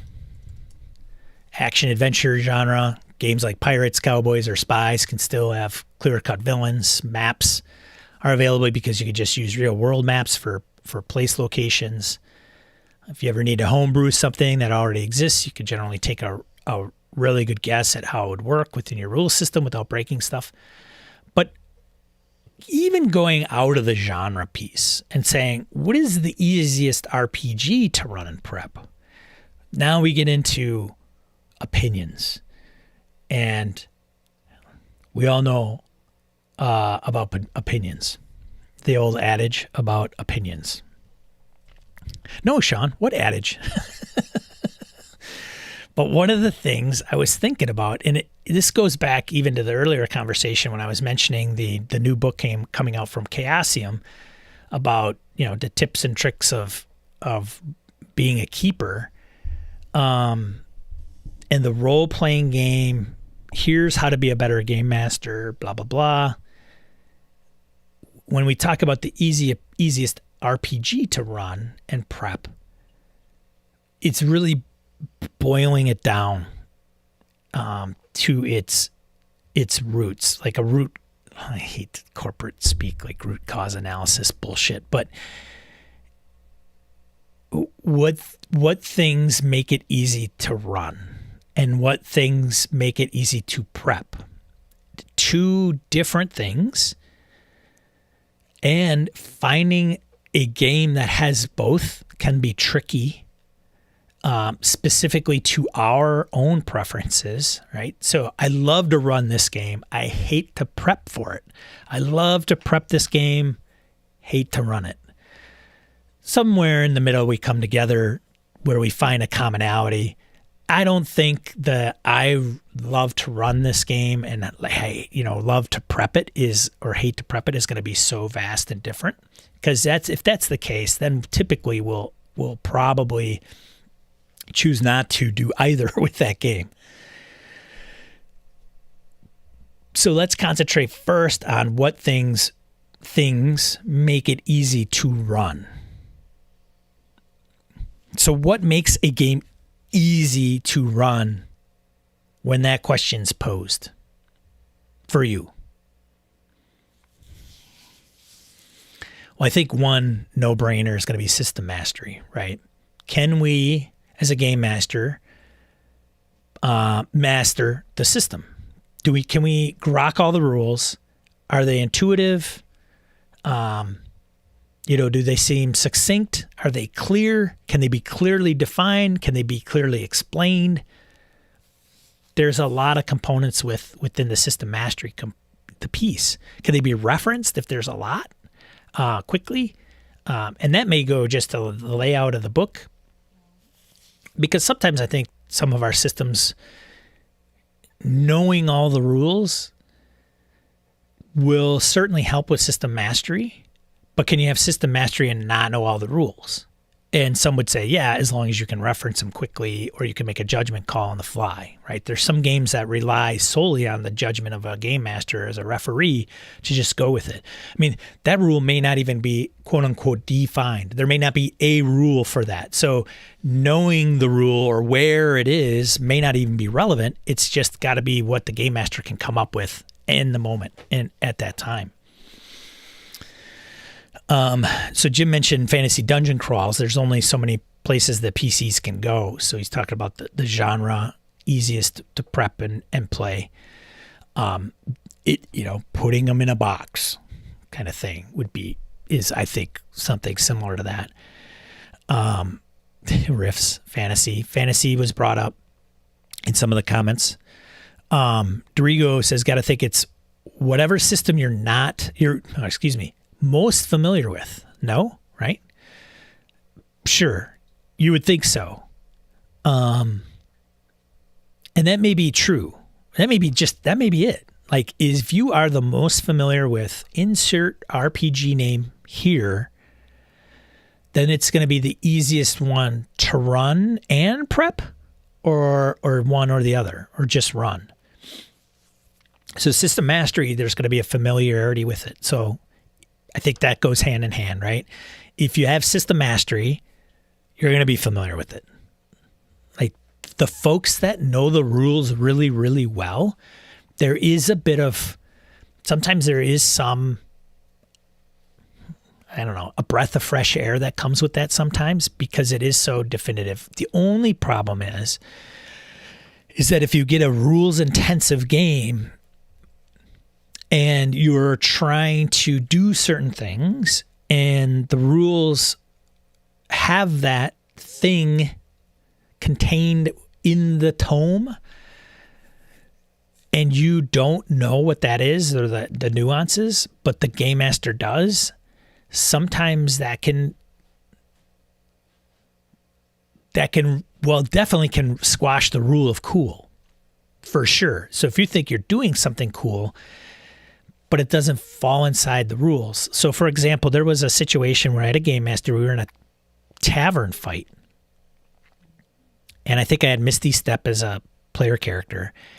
And what I wanted to do is like Misty Step up to a balcony, attack, and then like Misty Step out of there, which I think would have been pretty tricky. And as a matter of fact, I think reading what that was, it wasn't allowed. And frankly, I was going to do a Misty Step attack and then just even jump off if I couldn't cast the spell again. And it was like, yeah, you can do that, or you can't do this. And the rule came into play. Now, for me, I thought rule cool, right? Come on, throw me a bone. But because it didn't allow me to within the confines of the rules, me as a player thinking, oh, that's what I want to do. Then I was kind of like, ugh. So the rules piece comes into play, which is always interesting. Rodelic says, personally, OSE or old school essentials dungeon crawl, super easy to prep and run. Simple, organized system. Okay, let's get even more nuanced, right? What is a simple, organized system? Like simple to execute, simple to understand, simple, organized.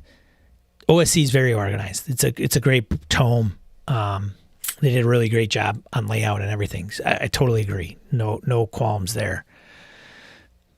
Lucas says, easiest for me would have been Cypher or 10 Candles. Why, Lucas? Why would those two be easiest? And are you talking easiest to prep or run or both? Harrigan goes on to say, yeah, there are a lot of short form narrative and indie games that are meant to be set up and run quickly. Set scenarios, like your Goblin Squad. Jim has Goblin Squad. I haven't played in Jim's Goblin Squad, but I'm guessing by the reference that it's, all as a package. Lady Blackbird is maybe fall into that piece. Maybe. Harrigan, help me out. Maybe it does with what he's referring to. So if you haven't played Lady Blackbird, it's kind of it's all self-contained. Everybody plays roles that are already defined within the game. And then there's an objective. And that's it. That's the game. So somebody would say, so you just keep playing the same scenario over and over? Kind of, yeah. How you go to solving the problem is the thing that changes from game to game. Roger mentions, depends on the GM's familiarity. I can never say familiarity with the genre, for sure. Harrigan goes on, there's probably a fork here with lasers and feelings, no prep stuff on one side, and the fantasy dungeon crawls on the other, since they are just loaded with so many touchstones for most players. So that's a good point. When we talk about prep, like there are prep list games, literally. Like you don't do anything until you get to the table. Kingdom, I think, is one. Microscope's probably another. Like there's no, like, okay, we're going to play Kingdom, play Microscope. And there is a method within the game. I mean, it's creating a kingdom. It's creating, the setting of a game. Those games are a little more interesting because even some will say, well, is it really a game? Or is it a creative process? Like Brett would probably say that it's a writer's table game, right? So everybody comes together and there's a rules component to how things are put into place and how veto powers can come into play. So it's a creative process, but somebody would say, well, is it really a game? Then you get into this, some other nuances. Goblin Squad is based on a roll for shoes and is looser than Lady Blackbird. So, but it also comes with a prepackaged little adventure. So thanks for the clarification here again. Lucas mentions prep and run. Cypher comes down to prep and run. Going back to my question to him earlier when he said Cypher, he'd go with Cypher. He says it would be better for prep and run for him. Comes down to knowing how the math works. So coming up with the rolls, threats, and or other issues. You can control it and encounter on the fly. He can prep it and encounter on the fly. Roger mentions Fiasco. Fiasco would be a good one. So Fiasco by Jason Morningstar. Can't remember the publisher. Bully Pulpit. Hey, brain's working today. I haven't played. I have the new edition. I don't think I've given it up. And I haven't played Fiasco since like a year after it came out. But Fiasco is an interesting one where you have interactions. Typically, you interact with the person on your left and the person on your right, and you do them separately. And there's a tilt in the game, and you have positive dice and negative dice, and that's kind of being thrown into a pool, and that kind of shifts the game throughout. You play using a play set in Fiasco, and that play set could be anything. That outlines the genre. Like you want to play, 70s disco, Club 50, Studio 54. It's that. It's called Fiasco because of the nature of the game is like a Coen Brothers film where things go awry, inevitably, because of the tilt and some other things that are put into place. And it is GM-less, and there is no prep. Other than, hey, this is the play set, and then kind of the layout of quote-unquote the board, right? Like the index card pieces, the relationships, but the prep is next to nil. Like you need the players to help out with that component. And then once the game kicks off, you kind of go into full role-playing mode. So that's a good one. Thanks, Roger.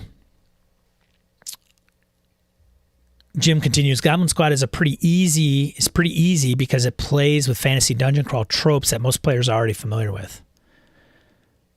So people say, there's no wrong answer with this. It's just, hey, let's put it out there. But let's ask ourselves, why is it easy to prep? Why is it easy to run? Because once we get down to those nuances, then we can kind of solidify some of the details. So when we talk about system mastery and understanding that, what helps with system mastery? It's easy to understand rules. It's maybe simple mechanics, but not necessarily, right? You can have somebody that knows very complex rule systems and have system mastery. So that's going to kind of vary, kind of move, I think, individual to individual.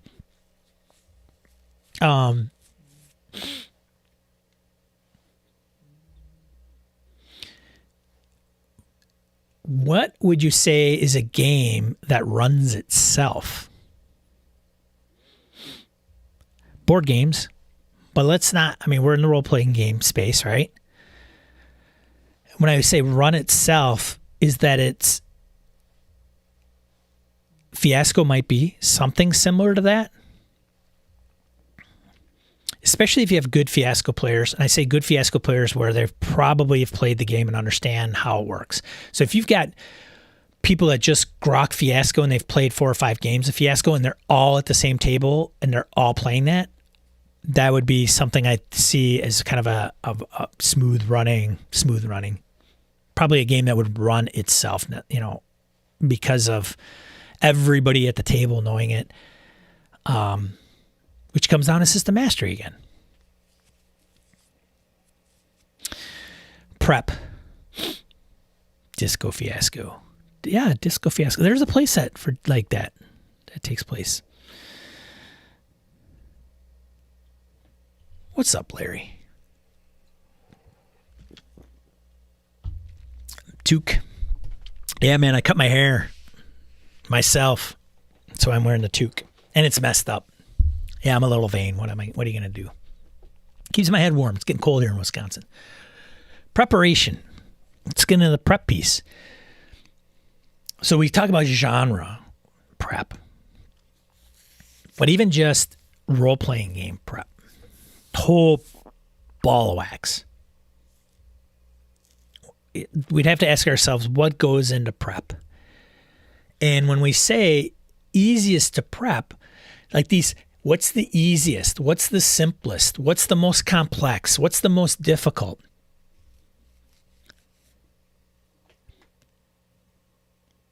It's like porn. We'll know it when we see it. Fatal? But what's the simplest and easiest or most difficult or hardest is not the same for you as it is for me. But there's probably some commonalities, right? This is where we get into wankery. Like, wink, wink. So you talk about preparation, what goes into prep. There are some people that say the easiest to prep is insert game name here, and that person preps for 3 days. And 3 days to them is 2 hours a day. So maybe 6 hours of prep for one session. And they say that's the easiest. Some would say, well, prep's really easy when it's Fiasco because there is no prep. It's not even part of the game other than bringing a play set to the table. So there's probably a real big scale as far as what does the game do? What is it trying to facilitate? And then how does that tie into prep or game mastery? Like, does it have a game master? If it doesn't have a game master, what's the prep? Who's prepping it? Probably nobody. So game master-less games may be the easiest to prep just by default.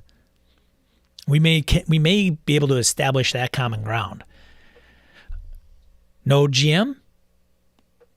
Prep's got to be either little to none. You think, right?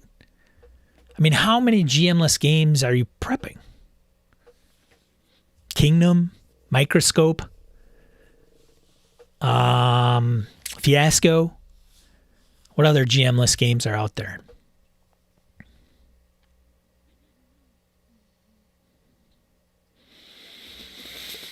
Roger says, I've run Fiasco a number of times for brand new players, and it's always gone well. That's fantastic.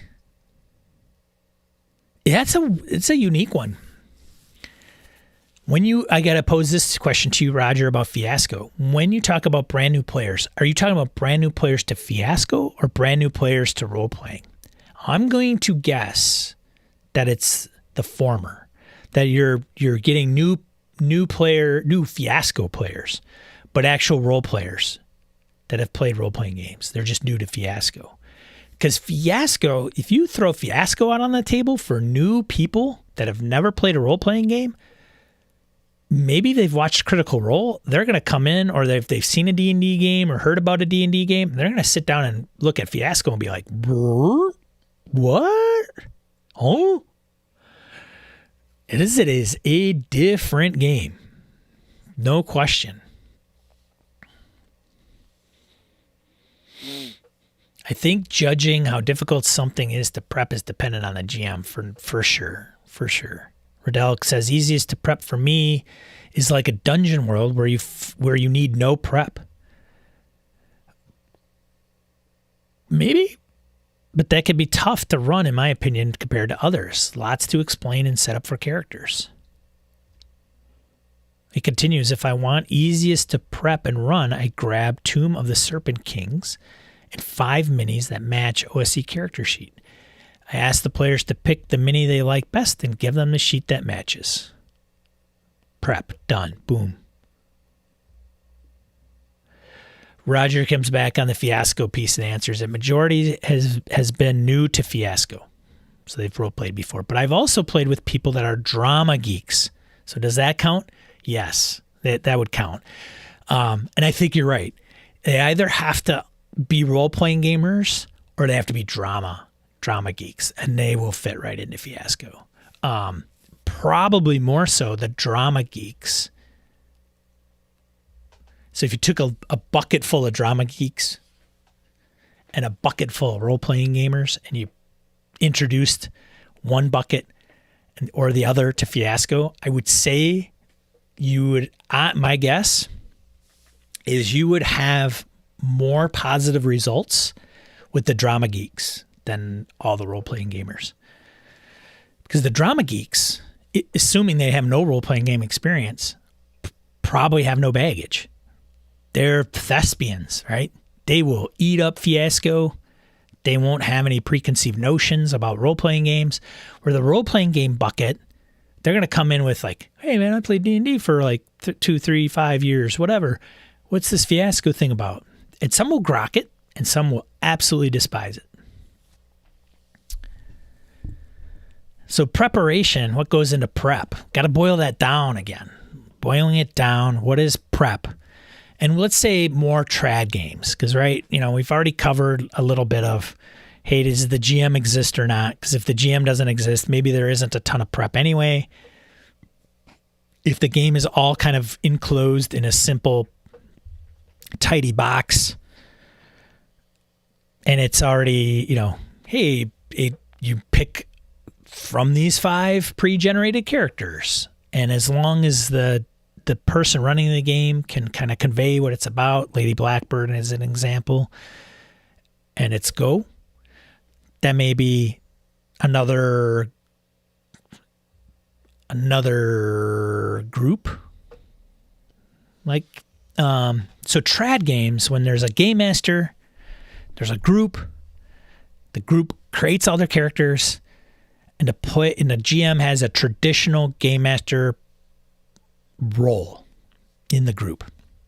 And I mean that traditionally as there's a game master, whether they adjudicate the rule, however they adjudicate the rules, whether it's, rulings over rules, whatever it is, they're conveying the information to the player characters, the reaction to this, and they're reacting to the situation. The GM ultimately is the kind of end adjudicator of those rules. So I don't want to get into GM Rule 0, but I think that gets a bad rap. Rule 0, people will hate it, but I don't think they understand what it's supposed to do. In my humble opinion, Rule 0 is to break all the ties. Like, Rule 0 doesn't mean rule with an iron fist as a game master at a table that features a game master as a role. I think it really comes down to, because they'll say, in the end, the game master makes the final decision. And what that is really, the connotation behind that is, when everything's kind of gridlocked and there isn't really consensus, then to move the game forward, the game master's kind of got to put their foot down. Some people still hate that they have been given that authority. It's so interesting to read those things, because I think they're taking it way too far. But let's get back to preparation. How much do you need to prep? It's going to vary from game master to game master. Graham Walmsley, his book, Play Unsafe, he's like, write up 3 or 4 bullets. Go. Present the situation, present the problem to the players. Maybe a couple key components, maybe NPCs, an item. Maybe there's a plot in a bullet. Go. And then as the players decide to start kind of kicking things off, rolling with it, right? Listening to the players. Sometimes you can listen to the players and they'll come up with their own plot devices. We've all experienced that, where the players are like, ooh, I wonder. And they'll come up with, they'll start thinking about what's going on here. I wonder if it's this. Oh, I wonder if it's that. And as they're doing that, you write it down. Like, oh, I might think of that. Or, I never thought of that. Now I know how to get them out of that situation. Yes, that is the right answer. Congratulations. But going to Graham's kind of approach, he's touting the simple, like a simple prep system, a simple prep approach. And then when you look at something maybe on the other side of that, or the other end of that, is like Sly Flourish and the Lazy Dungeon Master. Now, Sly and Mike Shea, who came up with that, there is a certain method, but it can be quick, depending on how involved you want it to be. I mean, there is 8 steps, 7 to 8, but within those 7 to 8, NPCs, how many do you have? Do you have 2 or do you have 10? Locations, he breaks it down into like scenes, locations, NPCs, magic items, monsters, or encounters. I think monsters, encounters, something along those lines. I'd have to look at the template. So it's nice because he kind of conveys it in a nice little box, I would say. And as long as you can come up with the creative components that kind of fit into each one of those little subcategories within his outline, then it can go rather quickly. Other times, if you're like, okay, I'm going to find this monster. I want to put this monster, write this monster. Okay, boom, put that monster. Okay, I probably want the stat block into that monster. I should probably put a link into that. If I'm using something like a tool, I want a link to that. Or I'm using a notepad. Okay, great. Reference, the page number or whatever the case is. Some of those things can take a little bit. There are instances where, depending on where the players are, I had players in my Forbidden Lands group. They're going to go into a cavern or a tunnel. What's that tunnel look like? Where does it lead? What's in the tunnel? Some of those things have to be put into place. What could they run into? Is there any random monsters? Yes, maybe. I don't know. Do you do it on rolls? Do you do it off of tables? Where are those tables? Where should I put them? Where can I reference them? Should I roll them up now or should I do it at the table? So when somebody says prep, they'll say, well, I don't do any prep. But at the same time, they'll be at the table and they'll say, hey, give me a D100 roll. Give me a D20 roll. Give me a D10 roll. Give me another D20 roll. Give me another percentile roll. Okay, great. And all those rolls were for making up the tower and the monsters and the inhabitants right there on the fly done. Writing it down. Okay. Got 100. Let's see this. 99. Okay. What's the next one? 20. 20. Next one? 15. Great. Okay. So still prep. Prep in when it's done, obviously you would hope that it would be done ahead of time. I mean, that's what kind of preparation is. But at the same time, you're still doing it ahead of what's going to be facing the characters. So even if you've started the adventure and you're having the players or the game master rolling random tables, it's kind of a prep. It may not have been done at the beginning of the session or, 2 days ago before you're gaming, but still at the same time. And how much do you need? How long is it going to take? So that's a big one, right? And is a quicker prep time easier? No. Is a longer prep time easier? Some would say yes. I don't know. It's all over the place. Roger says, prep is whatever the GM needs to be comfortable running the game for the session length.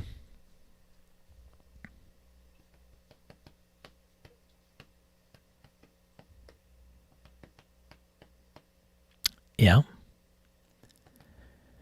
My favorite prep when my players' imagination, my players' imagination is in charge, not the rules getting in the way, says Lucas. Okay. Harrigan says, actually, Electric Bastionland fits this mold. He's probably a little bit, especially after the Game Master has run the game a couple of times. Troika too, but those are both pretty far afield for some players. Dorigo says, have only GM'd a couple of games of Forbidden Lands for my family. Find it super easy to prep. Roll up some encounters, sites ahead of time, and that's mostly it.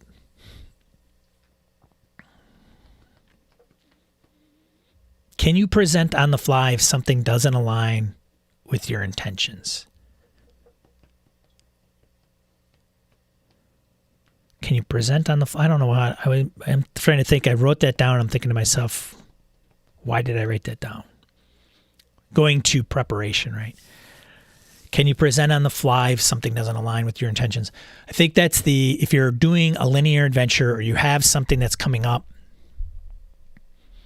can you just whip something out of your butt pull something out of your butt, out of your back pocket. If this, I know where this example came from. If the players zig to your zag, something they do unexpectedly, they're here, you think for sure they're going to go, I mean, there's a hole, you see an entrance into a cave. All right, good. Let's keep going. Oh shit, I took all this time to map out the cave. For sure and thought they were going to go into it. They're not. Great. Fantastic. So how do you adapt? Is that prep? Maybe? I don't know.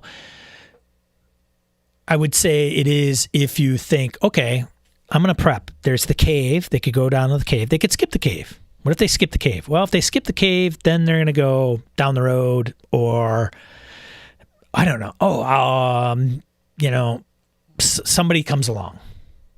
Who's that somebody? I don't know. A group, hunters, caravan, traveling down the road, bandits. Put that down. Okay.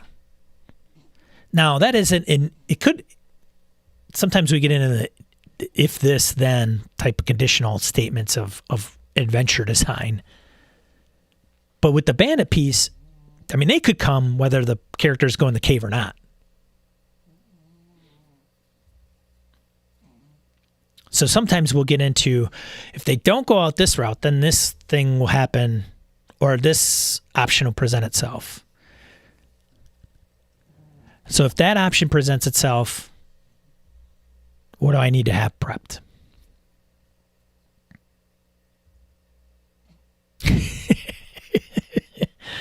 Roger says,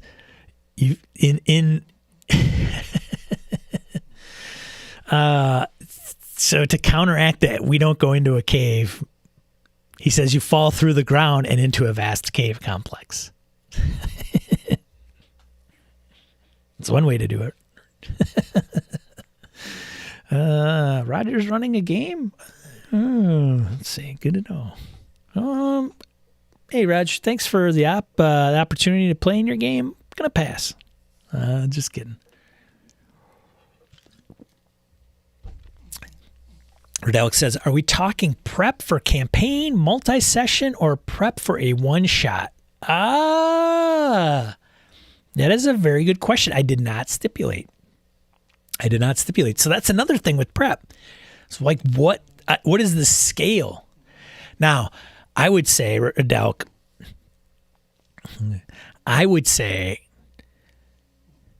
campaign prep, I'm not a big fan of.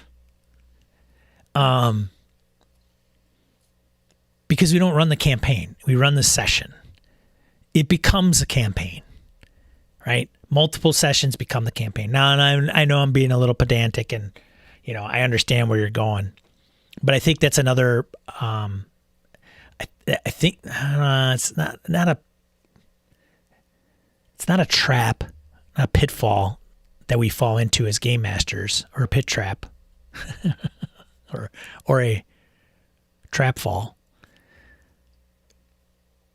But oftentimes, well, that's probably a strong statement. There are times when game masters will sit down and they want to roll out the grandiose campaign, but most of what they'll come up with will not even be relevant to the players when you roll out session 1, 2, 3, 4, or 5.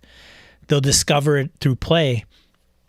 And I think many game masters will understand that, but we still get caught up with, I'm going to make Game of Thrones. But you don't need to.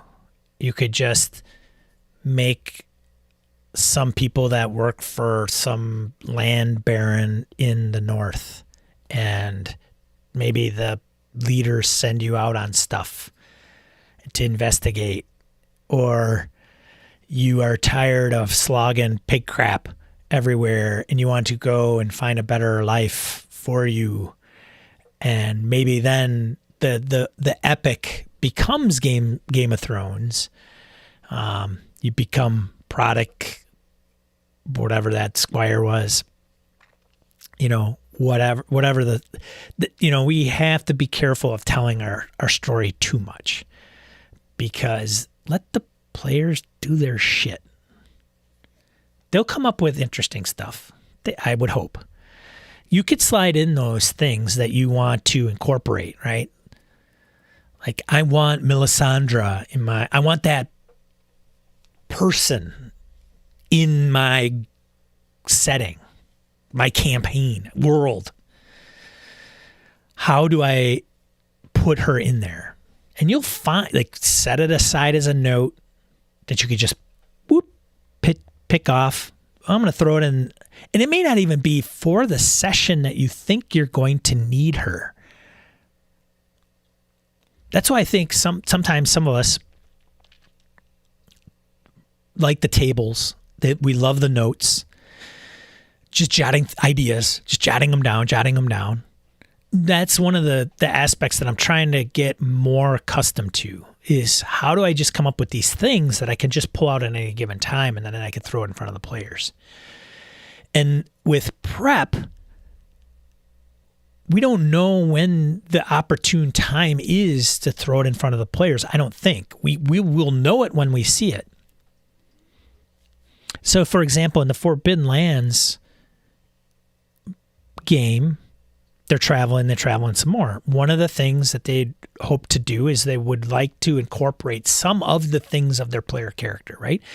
They have a little bit of backstory. And by implementing a piece of that backstory into the session or into a current session will better solidify, if you will, the player's interest.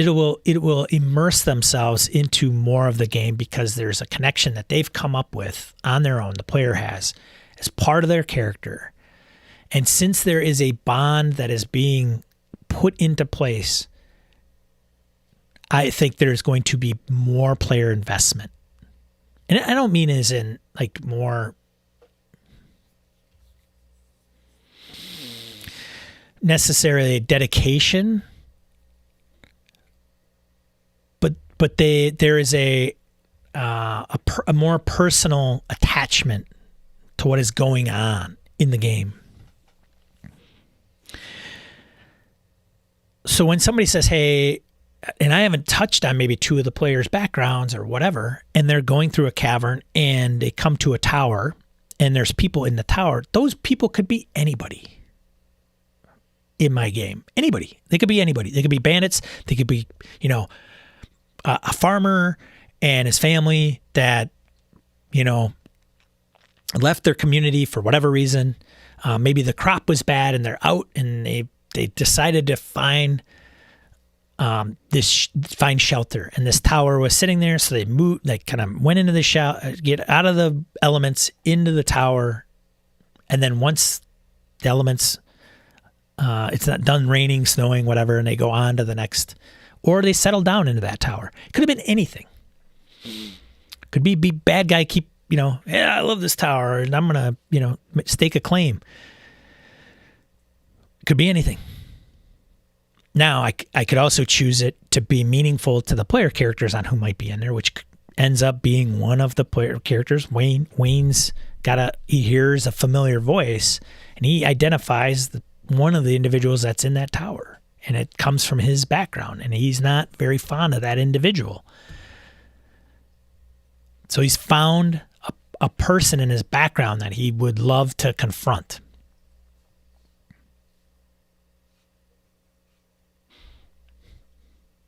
We'll see what happens. Did I necessarily prep that? Did I sit down and go, okay, I'm going to have a tower out here. I'm going to have probably this over here, caverns. They'll probably go through this entrance and they'll travel through here. They'll get to this tower. They'll hear something and I'll put this bad guy in there. And that bad guy is going to be related to this player character. Yeah, that'll work. Maybe. I'll never say. We could have done it that way. Now, what are the chances of the players getting into that hex in Forbidden Lands, discovering the entrance, blah, blah, on and on and on, and then actually getting to that point. So the short of it is, maybe I just thought of these list of NPCs or these ties or these relationships that these player characters have and just go, okay.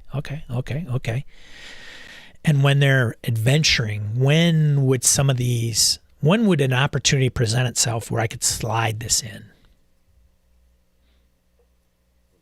And it may never come to fruition. It may never be something I could slide in.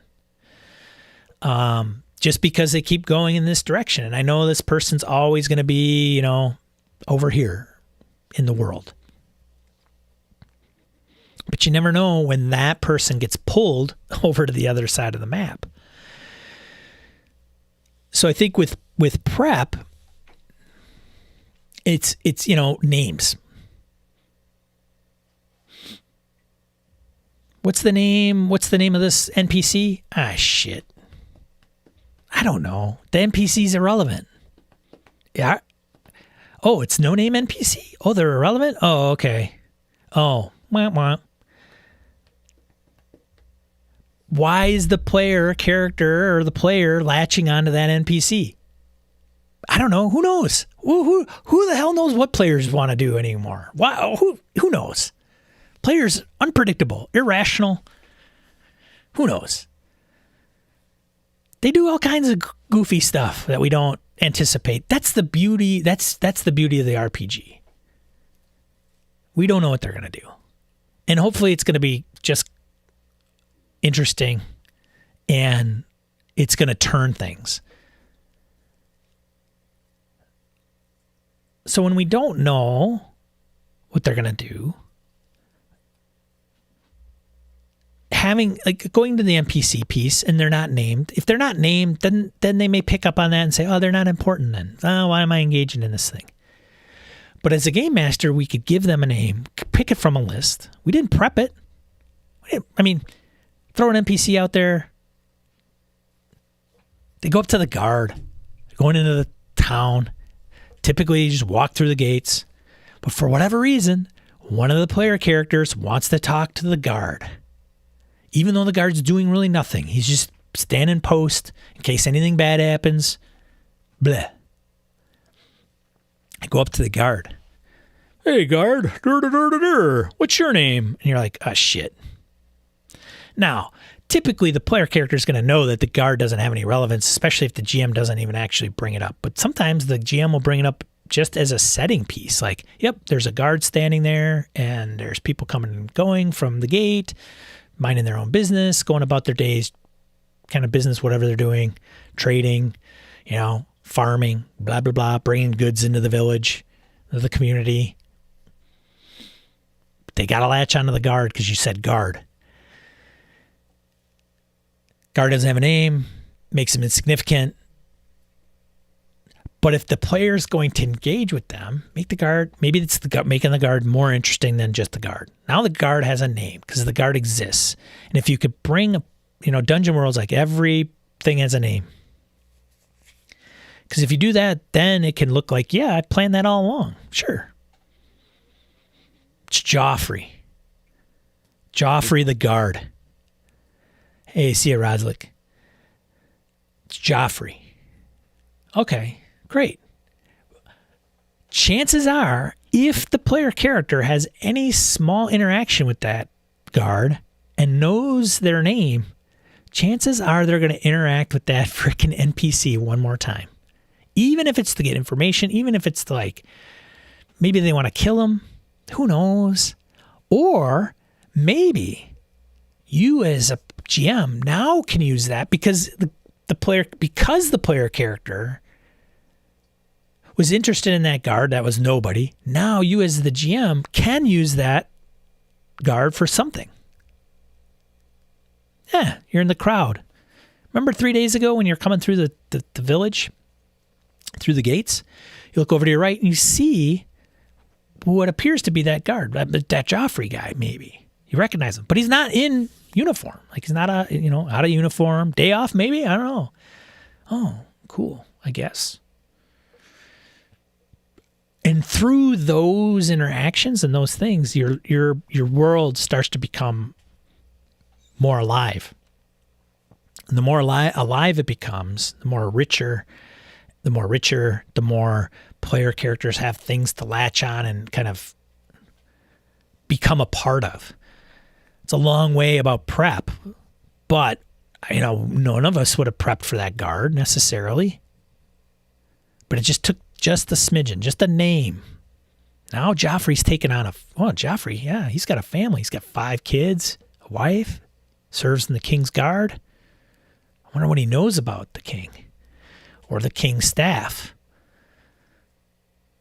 What stuff has he seen? What's he been involved with? How can he help us? Or maybe he's going to protect the king when we try to kill him.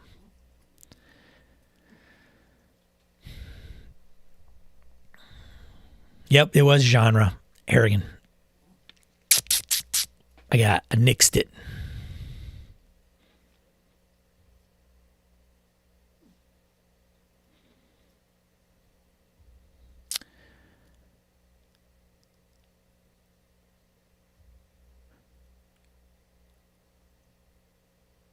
Redelic says, I just know there's 100 already prepped one-shot dungeons out there I could grab and go. Trying to prep for multi-sessions or a larger world with more choices is a different ball game.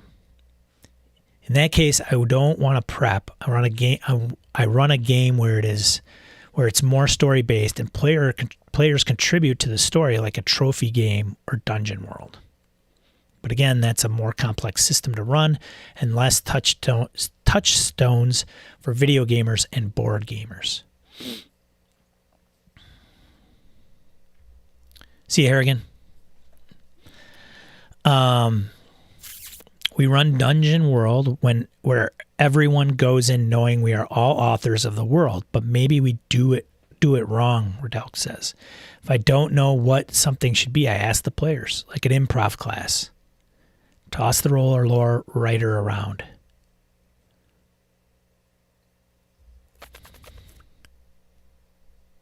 Yeah. Can you present on the fly if something doesn't align with your intentions? We mentioned how long doesn't mean easy prep necessarily.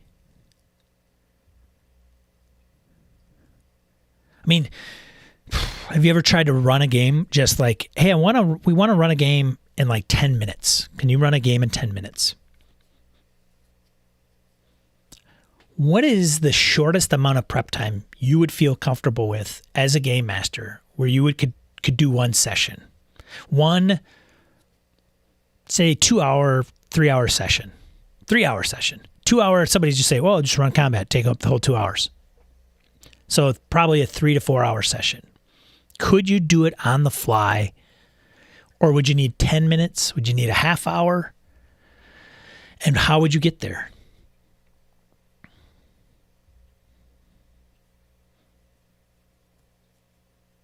Some have made a point where it would just be like there's plenty of dungeon crawls, one shots, 7-room dungeon, each room's fleshed out, boom, done. It's already for a particular system. I run a system that's not huge rules or stat blocks. The guard, yeah, retirement. Roger says in the chat, talking about the guard, that is 1 day from retirement. The guard is away 1 day from retirement. That's a good one, too. He's like, short. We call it in the military. I'm short because they're a short timer. They have a short amount of time before they get out of the military. The guard is short timer. And they're about to go to war or something,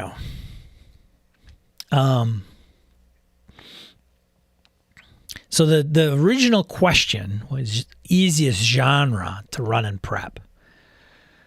And I think that's going to be dependent upon the game and then the environment. Like, could you feel real familiar with a particular game system, but feel more comfortable prepping a particular genre?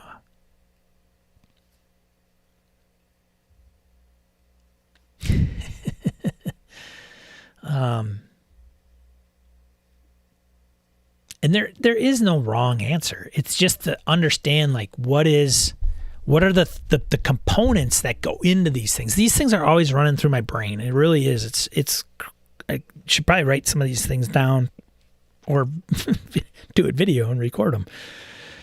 But would I like to author a game mastering book? I don't know. I don't know. And I don't think there's any, is one book better than the other? Is one approach better than the other? But there are certain commonalities amongst a few of them. And when we talk about how to RPG, what I would really like to see this channel kind of evolve into is a mastery class on game mastering. Maybe it should be just called Game Master Game Master. And really kind of dissolving things down so that when you read the Kobold's Guide to Game Mastering and you hear 15 people talk about how you become a good game master, how do you determine really where the rubber hits the road? Do you need, points 10 through 15 from every author when they're all different, but points 1 through 5 are all the same? And what are those down? What can you boil them down to? And we know those, we do, but have we had them spelled out and enriched and elaborated on? Sure, yes, in some capacity, we have. Listen to all the podcasts. Listen to look at all the YouTubes. There are going to be some and people will frame it up in their own particular way. So I think sometimes with more dense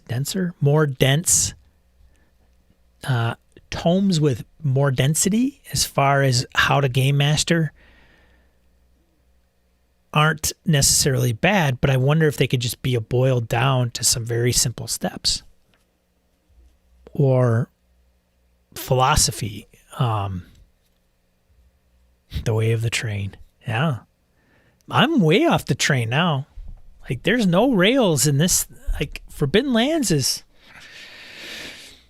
I am, and that's kind of the evolution. And frankly, I was never a big railroad guy. That's always tongue in cheek. And I know Roger's aware of that. As an inside joke, hey, get on the Sean train. But I have to admit, like, I want prepping to be a little bit quicker. So what does that look like? And I've got a couple books, like they're right here. They're right there over my shoulder. It's The Ultimate Toolbox by AEG. There'll be links in the comments below. And I'm thinking, like, maybe this is too much because they're big. The Tome of Adventure Design, by Frog God Games. It's over 300 pages. Lots of tables, and they explain how to use them and when you might want to use them. And they're great for even ideas. Like you don't even have to use the actual tables, just kind of peruse over them and go, oh, I think I know what I'm going to do for Forbidden Lands or my D&D game. And it's pretty much system agnostic. There's no mechanics in any of these. And then the other one's the Ultimate Toolbox, which is just huge amounts of tables. And this thing's like 400 pages. But, if you've listened to another podcast that I've been on, like Gaming and BS, one of the things I'm trying to get away from is that linear piece. You got to have some linear components, because once you get into sandbox, people run around and don't even know what to do. Look for NPCs with arrows over their head.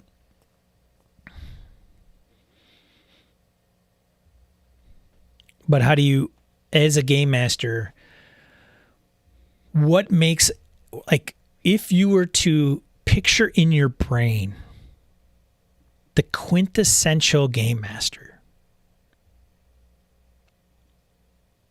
like just firing on all cylinders, what would that person incorporate into their game? How would they present their game? What makes them the quintessential game master? Is there the quintessential game master? Like, are we just trying to like obtain something that doesn't exist? And some would say yes, because the game group's dynamics are all over the place. Like, there is no such thing as the quintessential game master, because that means something different to each and every one of us. But can we get close?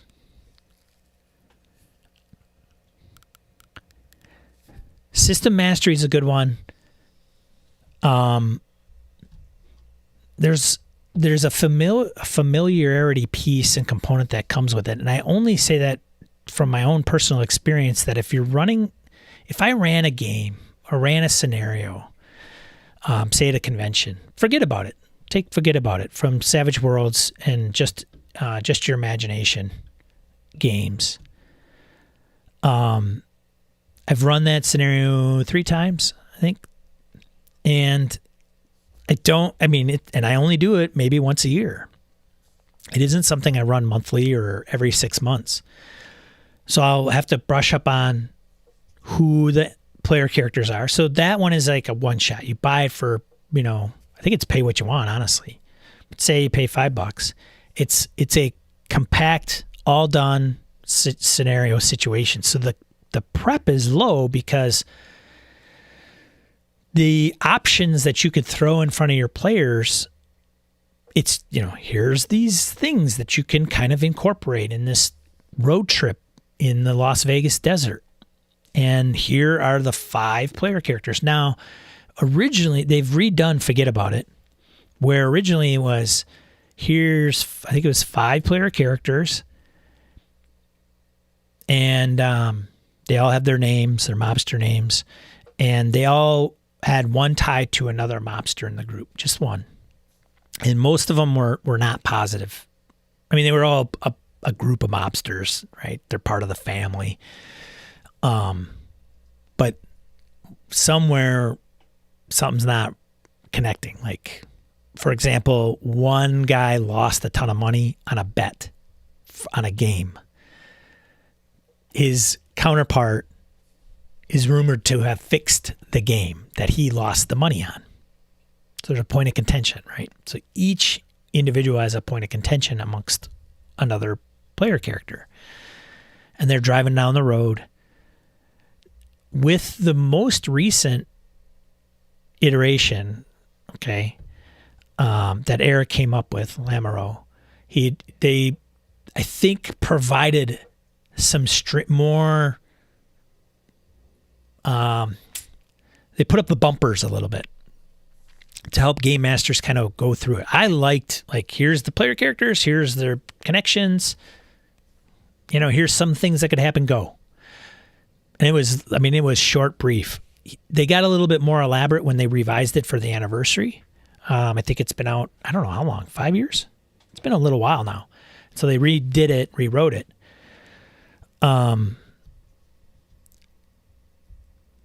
So when I talk about familiarity, it's knowing that there's these components, but I don't know what the hell is going to happen in every game session I run that thing in. So if you're going to play Dungeons and Dragons, for example, and you're running a campaign and every session is going to be different,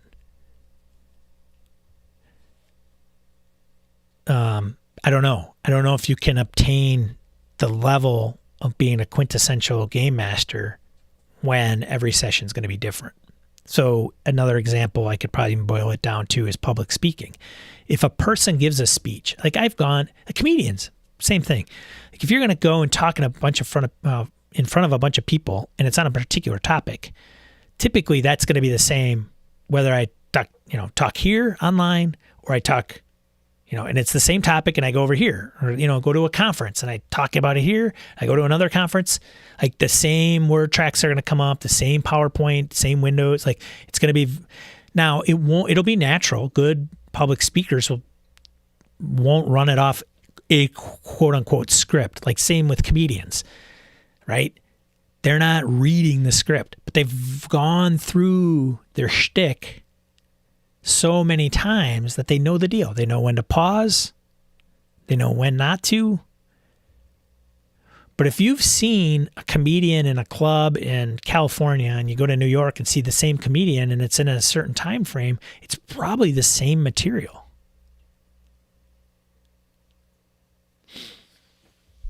And with that, there's nothing that changes. They're not trying out new material. That kind of analogy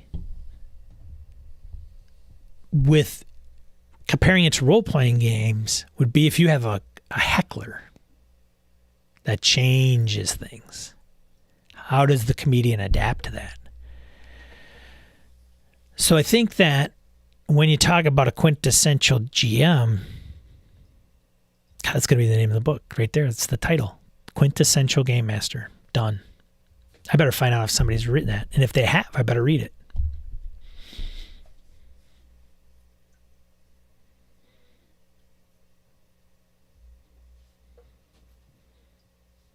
It depends on the game they're running. Because sometimes they'll say, well, I played in this old school game. Do I know the game master's awesome? Because how do I know if the game master's awesome? And if it's not, is it the game master or is it the game? Oh, there's a caller. Huh. So I'm going to kind of huddle with these guys, muster, let the caller know what I want to do, and then the caller's going to tell the game master. I don't like that. So I don't like how the game master ran that game. Well, is it part of the game?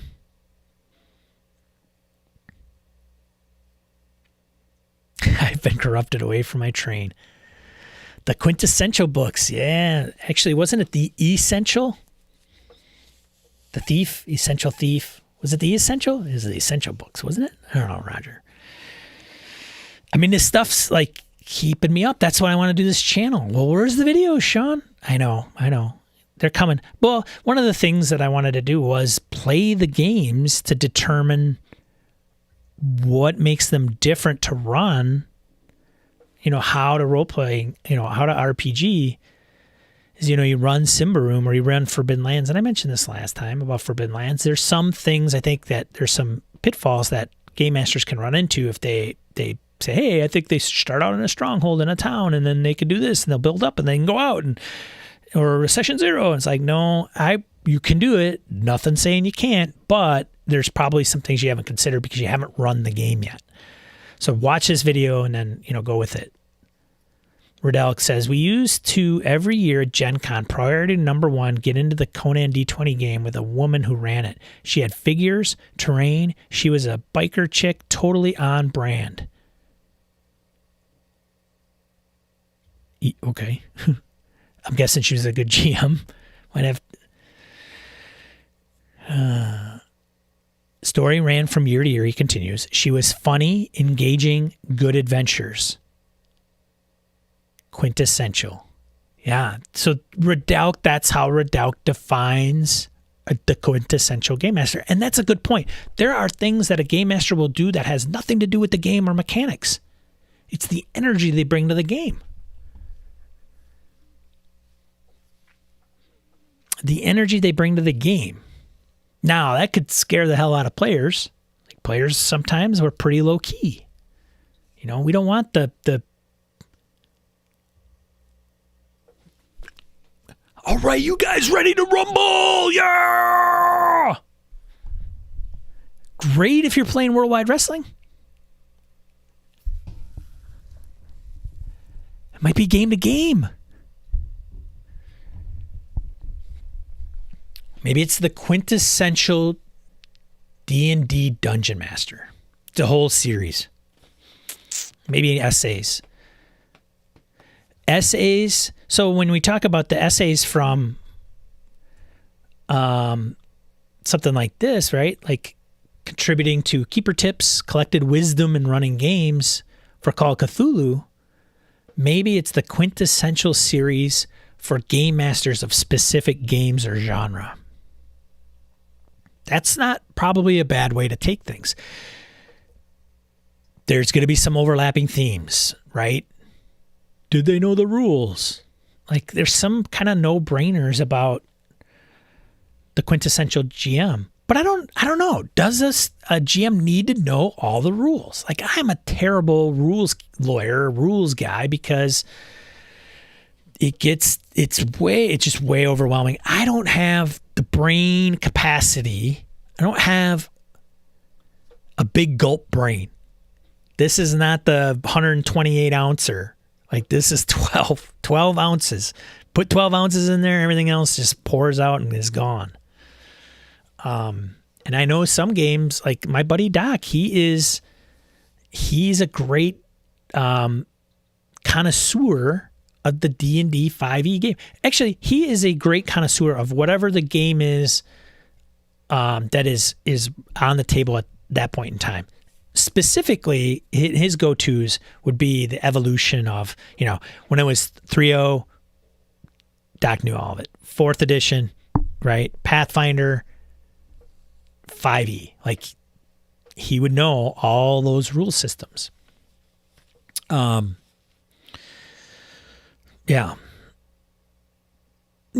And he would get into like, hey, we're going to play Call of Cthulhu. He hits into those rules for sure. Like, if I had a rules question, I'd go to him. He would know it better than I would. And I'm running the game. And I've probably run it more times that he's played it. But he's good at the rules. That's what intrigues him. That's what he enjoys. He understands the components of the rules and wants to make a good character and leverage the rules. It's great, Radelk, I think with a lot of things, it comes with passion and execution at your craft. You just know it when you see it. Yes, it is, for sure. And sometimes you can't even put your thumb on it. Thumb on it? Finger on it. I can't put my finger on it, but I know that they're a great game master. Like, it's so fun. Maybe that's the measurement. It was fun, which is so subjective. Then it's like, One thing I was going to bring up.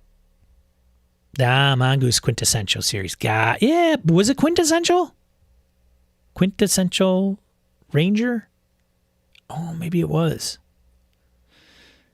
I'll take your word for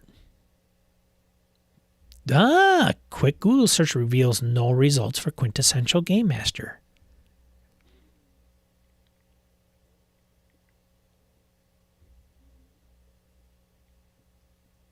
Must talk in funny voices. Voice actors.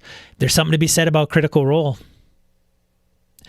We may not find Matt Mercer to be the quintessential game master, but if you're making close to $10 million a year, we might be wrong.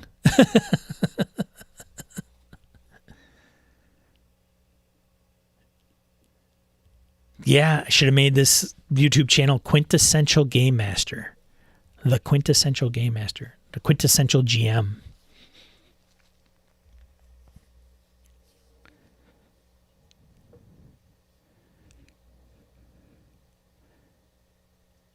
How do we get better? Are we interested in getting better? I don't know. Is it worth it?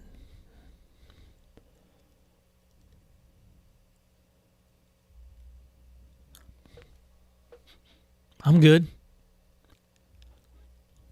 Maybe. I don't know.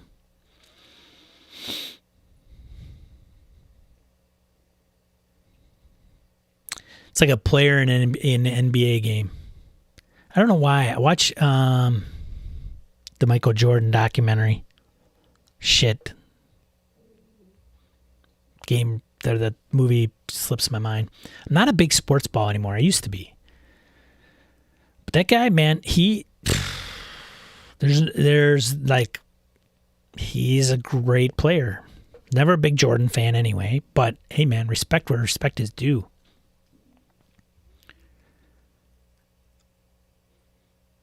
Like, if I could run a game like Michael Jordan plays basketball,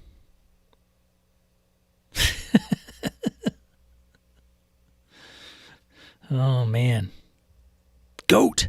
It's the goat. Neil Peart plays drums. Like, even if we don't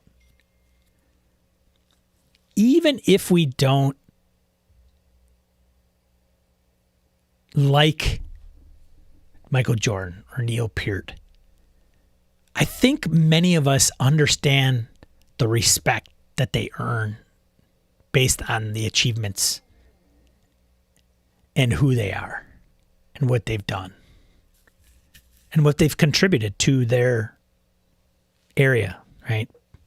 Music, specifically percussion, and then, NBA and basketball.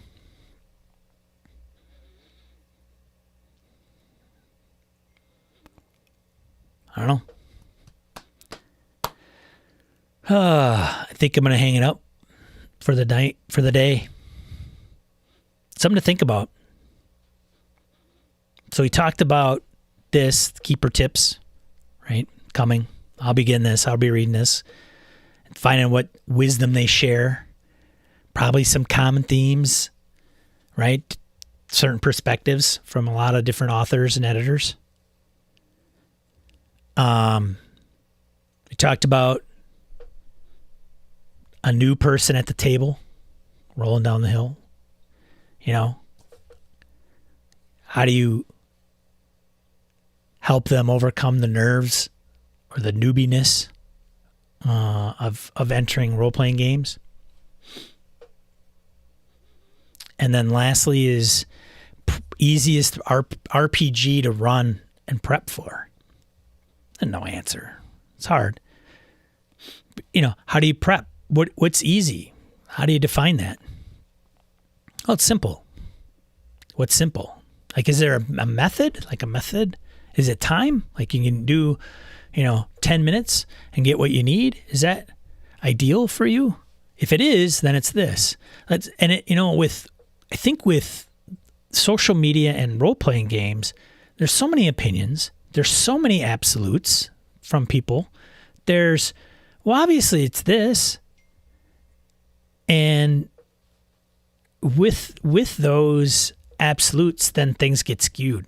Like there's no kind of stepping back and observing. And if you could step back and observe, you could learn. It's got to be done this way. It's got to be done this way. If it's not done that way, not playing the game. Perfect example is if you don't roll the dice in D&D, are you playing D&D? Oh, that thing blew up on Twitter. It's fudging dice argument. Do you have an alignment? But if you don't roll dice in D&D, are you playing D&D? You should see some of the rationale behind that. It's interesting because some of the rationale is like, oh yeah, that makes sense. And then another thing will come along and contradict, and you go, oh yeah, that makes sense. It says in the game, you must roll the dice, da-da-da-da-da. And then somebody will say, but in the game, it says the rules are like guidelines. And I wish my sister would quit texting me. It's like driving me absolutely nuts with my dinging and donging over here.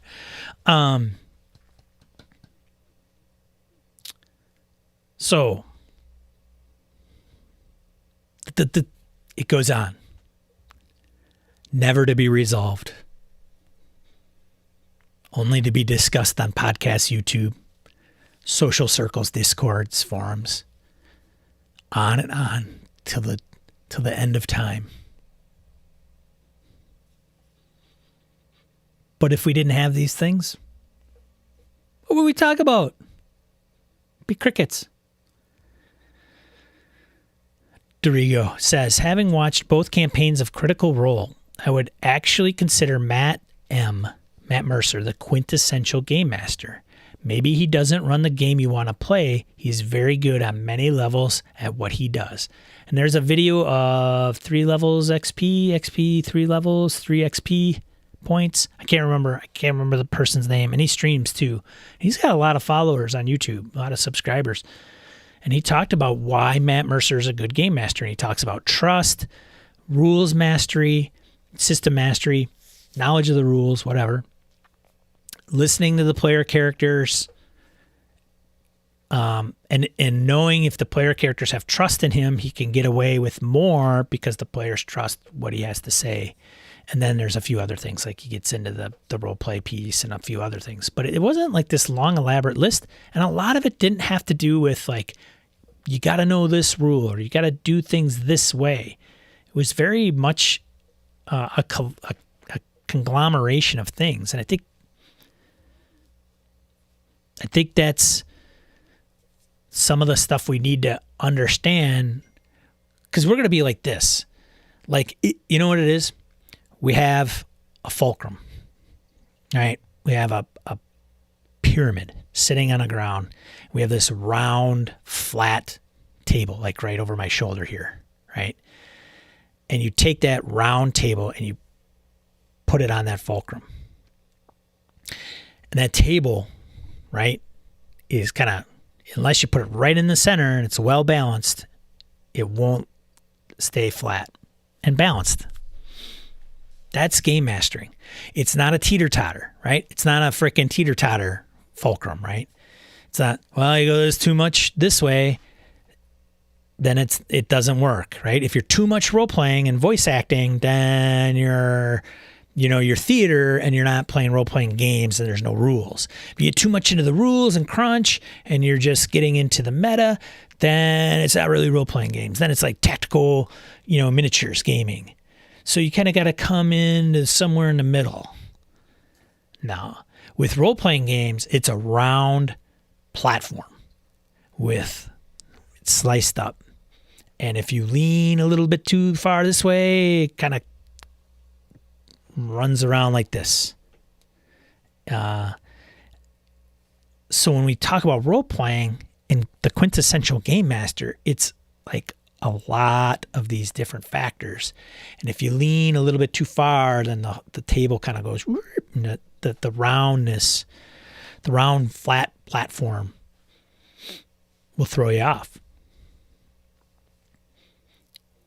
But there are games that shift that fulcrum underneath, because there's games that aren't probably they're not about thespian acting role-playing.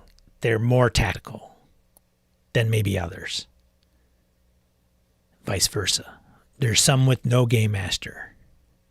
So how does that move that fulcrum underneath?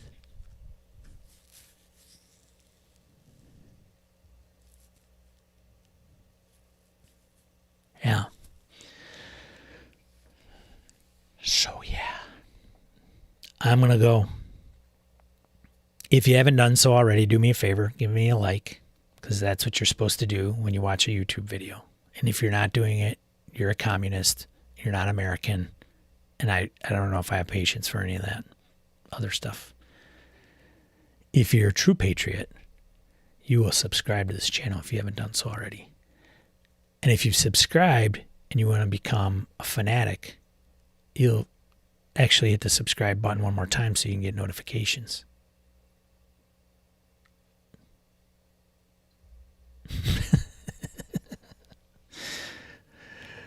Otherwise, hey, BSerCon is coming. Registration is open if you didn't get the memo. So BSerCon, head over to gamingnbs.com/BSer, BSERCON. And it'll take you to the platform we're using for badge registration. $5 gets you the whole weekend. We're not charging per event. Event registration and submission is open. It happens January 20th to the 30th. It's virtual, online only. I'm hoping a lot of individuals play amongst each other as far as the community goes, tries maybe different games, meet new people, so that in case your home group fizzles and gets pissed off because you're not running the game they want you to run, you got a fallback because you've played with some people from the community. So it's not going to be a huge convention. It's not its purpose. And the $5 fee for badges is going to go towards, boosting Discord, any overhead to include going towards the platform we're using to organize all this. And then we're going to give the rest to Leukemia and Lymphoma Society, a personal charity of mine. Then I appreciate the work they've done for folks with blood cancers. So that's in January. So head over to that URL and register and be on the lookout for events. So you still got to have a badge to get into events. We'll get events going pretty soon here. We got, I think, 1 or 2. So a lot of game masters. Hoping we have a lot of players too. But other than that, have a great weekend. Thanks for tuning into the stream. I really appreciate it. And remember, be a positive force in the tabletop RPG hobby. Have a good one.